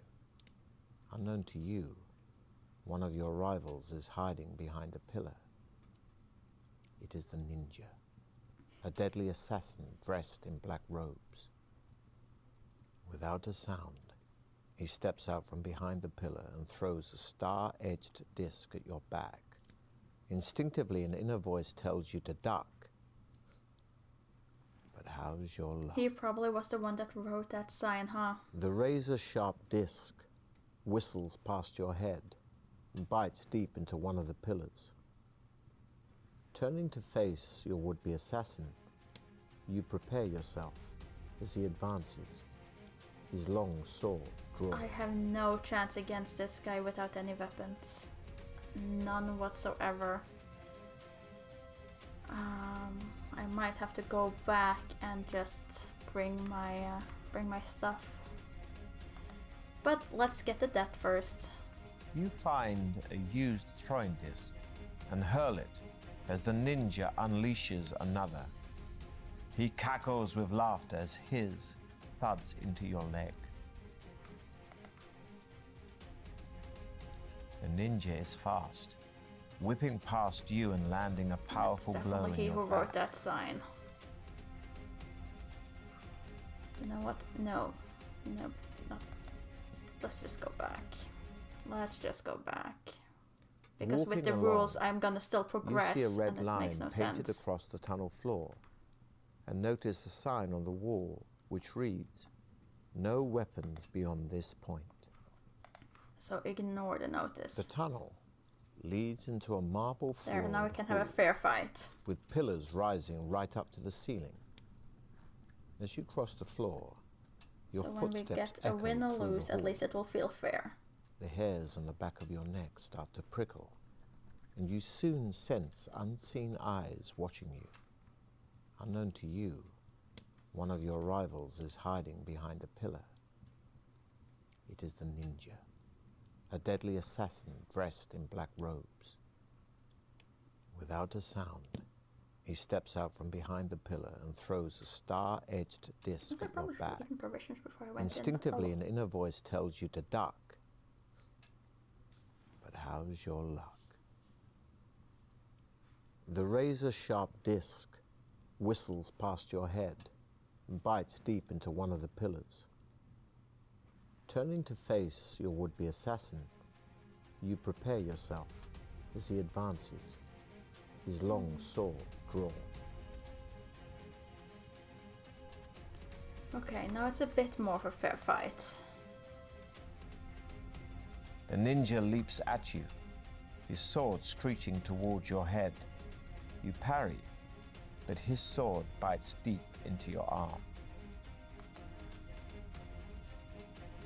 You find a used Not throwing going well disc though. and hurl it as the ninja unleashes another. He cackles with laughter as his thuds into your leg. You find a used throwing disc and hurl it as he unleashes another. The ninja howls in pain as yours lands home. You decide to search the ninja and find a cloth bag in the folds of his robes. Inside it is a flask of water, some rice wrapped in a palm leaf, a jar of ointment, and a beautiful diamond. Hooray!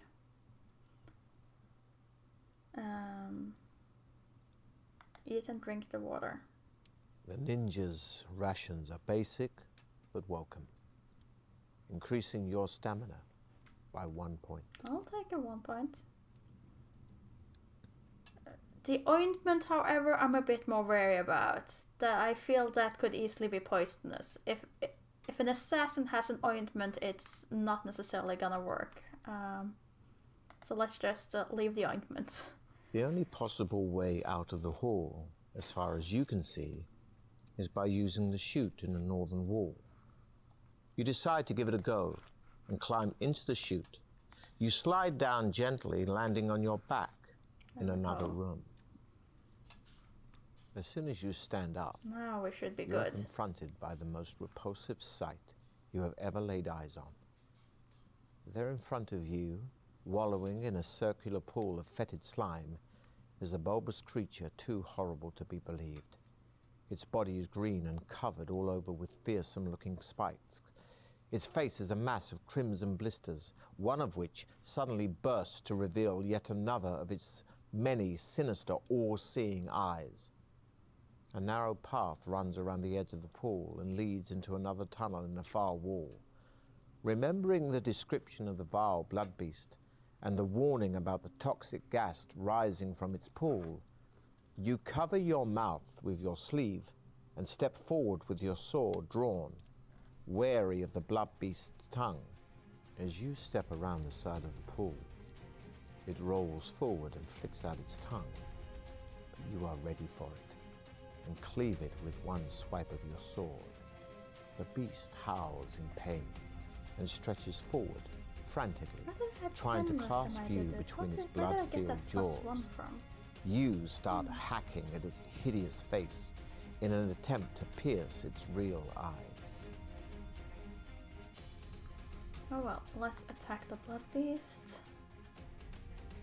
Breathing Ooh. heavily during your fight, you begin to succumb to the toxic gas and fall, cracking your head on the floor.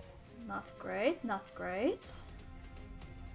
The creature Still reaches not for you great. with its mouth from the pool. You step back to avoid it, I have some but rations slip on left, its but fetid slime.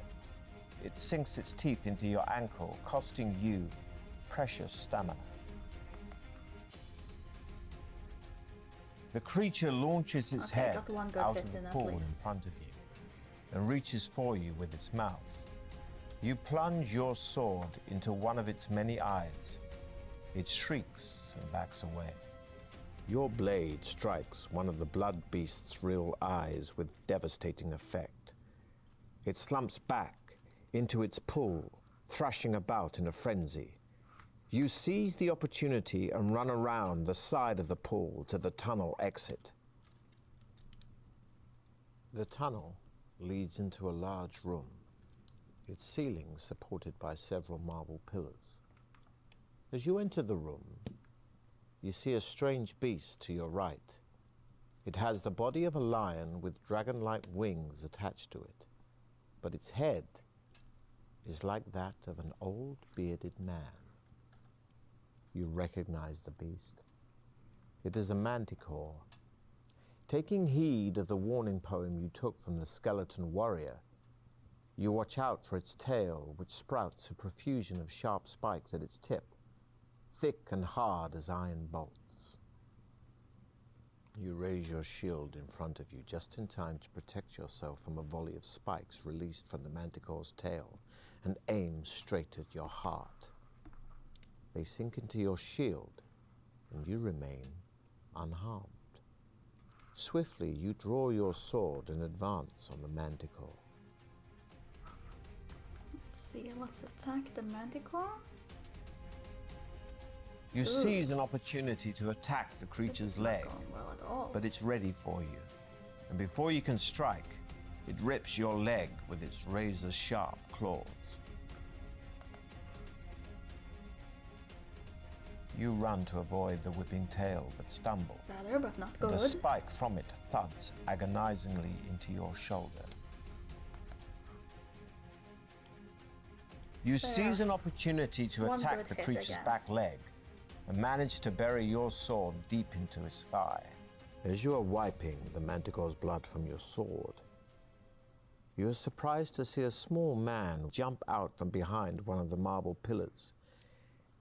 He is dressed in a tight-fitting green tunic and looks quite harmless, although you are wary of the way he is holding an opaque glass ball with a shimmering green light. "Greetings," he says cheerfully. "My name is Igbot, the gnome, and I am the trial master for your final test. Needless to say, my magical powers are great, so you should not try to attack me. You may have learnt, during your quest, that gems play an essential part in the trial of champions. The iron door in front of you is the victory exit, but there is only one way of opening it. 3 gems have to be put into the lock mechanism in the correct order. Each gem radiates a unique energy, which will trigger the mechanism. If you do it correctly, that is. But first, we need the correct gems. First, you will need an emerald." I have that, so that's not a The problem. gnome smiles and says, "You truly are a great adventurer. Now, you will also need a sapphire." Which we also had. The gnome, still smiling, says excitedly, "Excellent. Just one to go. Lastly, you'll need a diamond." And the diamond we just got. The gnome jumps in the air, yelling, "Well done! Nobody has ever managed to find all 3 gems before. Now get ready for the final test, which I will explain once and once only. As you can see, the lock on this door has 3 slots labeled A, B, and C, each of which is built to accept a specific gem. You have to put one of the 3 gems in each of the slots in the correct order. If you manage this at the first attempt, fine. However, if you put the gems in the wrong slots, you will be blasted by a bolt of energy from the lock, causing you injury. So choose carefully. I'm allowed to help you a little. If you place 1 gem in its correct slot but get the other 2 wrong, I shall shout 1 crown and 2 skulls. If you place all 3 gems incorrectly, I shall shout 3 skulls. You will be allowed to try again and again until you either succeed or die. Okay. Are you ready? You signal your readiness with a nod of the head and walk forward to place the 3 gems in the slots. For your first try, decide now which gems you will place in the labeled slots. First. Okay, let's see. Let's try placing the diamond on A. Sapphire on B. Well, no, emerald on B and sapphire on C. You just have time to hear the gnome say, 3 skulls, Okay. before a white bolt of energy shoots out from the lock into your chest, knocking you unconscious. It's 1 dice plus 1 for the damage. Oh, this could go bad. Oh no, that's good. That's good. You come That's to good. and are told by the gnome to try again. Okay. You chose the wrong gems last time, so you won't try that combination again. There we go. Let's try these then. You just have time to hear the gnome say, 3 skulls. Really? Before a white bolt of energy shoots out from the lock what are the into odds? your chest, knocking you unconscious. It's 1 dice plus 1 for the damage. Oh, that's hurt more. You come to But at least and now. are told by the gnome to try again. You chose the wrong gems last time, Let's see that. so you won't try There. that combination again. And then that there. And then that there. You just have time to hear the gnome yell, 3 crowns, before the lock clicks open. As the heavy door swings slowly outwards, the gnome rushes towards it, hurling the glass ball at your feet. Green gas escapes from the broken glass. I'm afraid we'll need to test your luck to see if you avoid inhaling it. Covering your nose It's and testing mouth my with your luck. hand to avoid breathing in Keep the gas. trying. You follow the gnome through the open door. You enter another tunnel, at the end of which is the welcome sight of daylight. Much to your surprise, you see the gnome lying dead halfway down the tunnel. A crossbow bolt protrudes from the side of his head. The gnome, in his own bid for freedom, has fallen foul of Baron Succumvit's final trap. You walk past him and out into the brilliant sunshine. As soon as you appear at the tunnel exit, a large crowd begins to cheer and shout. You walk down a path lined with jubilant people towards a small rostrum, and there, sitting under a colourful bamboo umbrella, is Baron Succumvit. He looks astonished, as if he never expected anybody to come through his Deathtrap Dungeon alive. Now the secret of Fang is known. As the Baron rises from his chair, you climb the steps to the rostrum, bow down before him, and watch as his cold eyes stare at you in utter disbelief. You smile grimly as he offers you his outstretched hand. To the deafening noise of the cheering people of Fang, Baron Succumvit opens the chest containing your prize of 10,000 gold pieces. Then he places a laurel crown on your head and proclaims you the champion of Deathtrap Dungeon.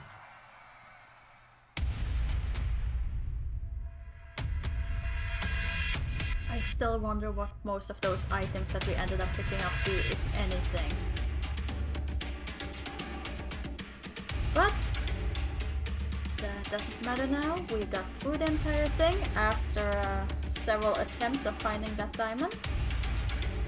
I might have missed one, but I achieved, well, I noted down 10 deaths slash having to go back to save points. So, not great, but I'll take it. I'll take it. And with that, I'll finish this this stream. And since I am now going away on holiday, there will be no streams at all next week. And my next stream will be, let's see, what date will that even be? That would be on Friday the 30th is when I'll be back. So I am off on spooky vacation until then. Thank you, Blobber. I will. It will be a very much needed break. Thanks. And when we return, it will basically already be October, which means 1 month of Sunday streams of horrible, and by horrible I mean amazing, FMV games themed around the spooky season. So that means Are You Afraid of the Dark, Dracula, and I can't even remember what the other 2 ones that I decided to push forward was. But they're all old, and they look both equally horrible and amazing at the same time. So I'm very much looking forward to that. But thanks to everyone who decided to tune in, and I wish you a still very pleasant Sunday, and a pleasant next week since I won't be around. So thanks for sticking around, and goodbye.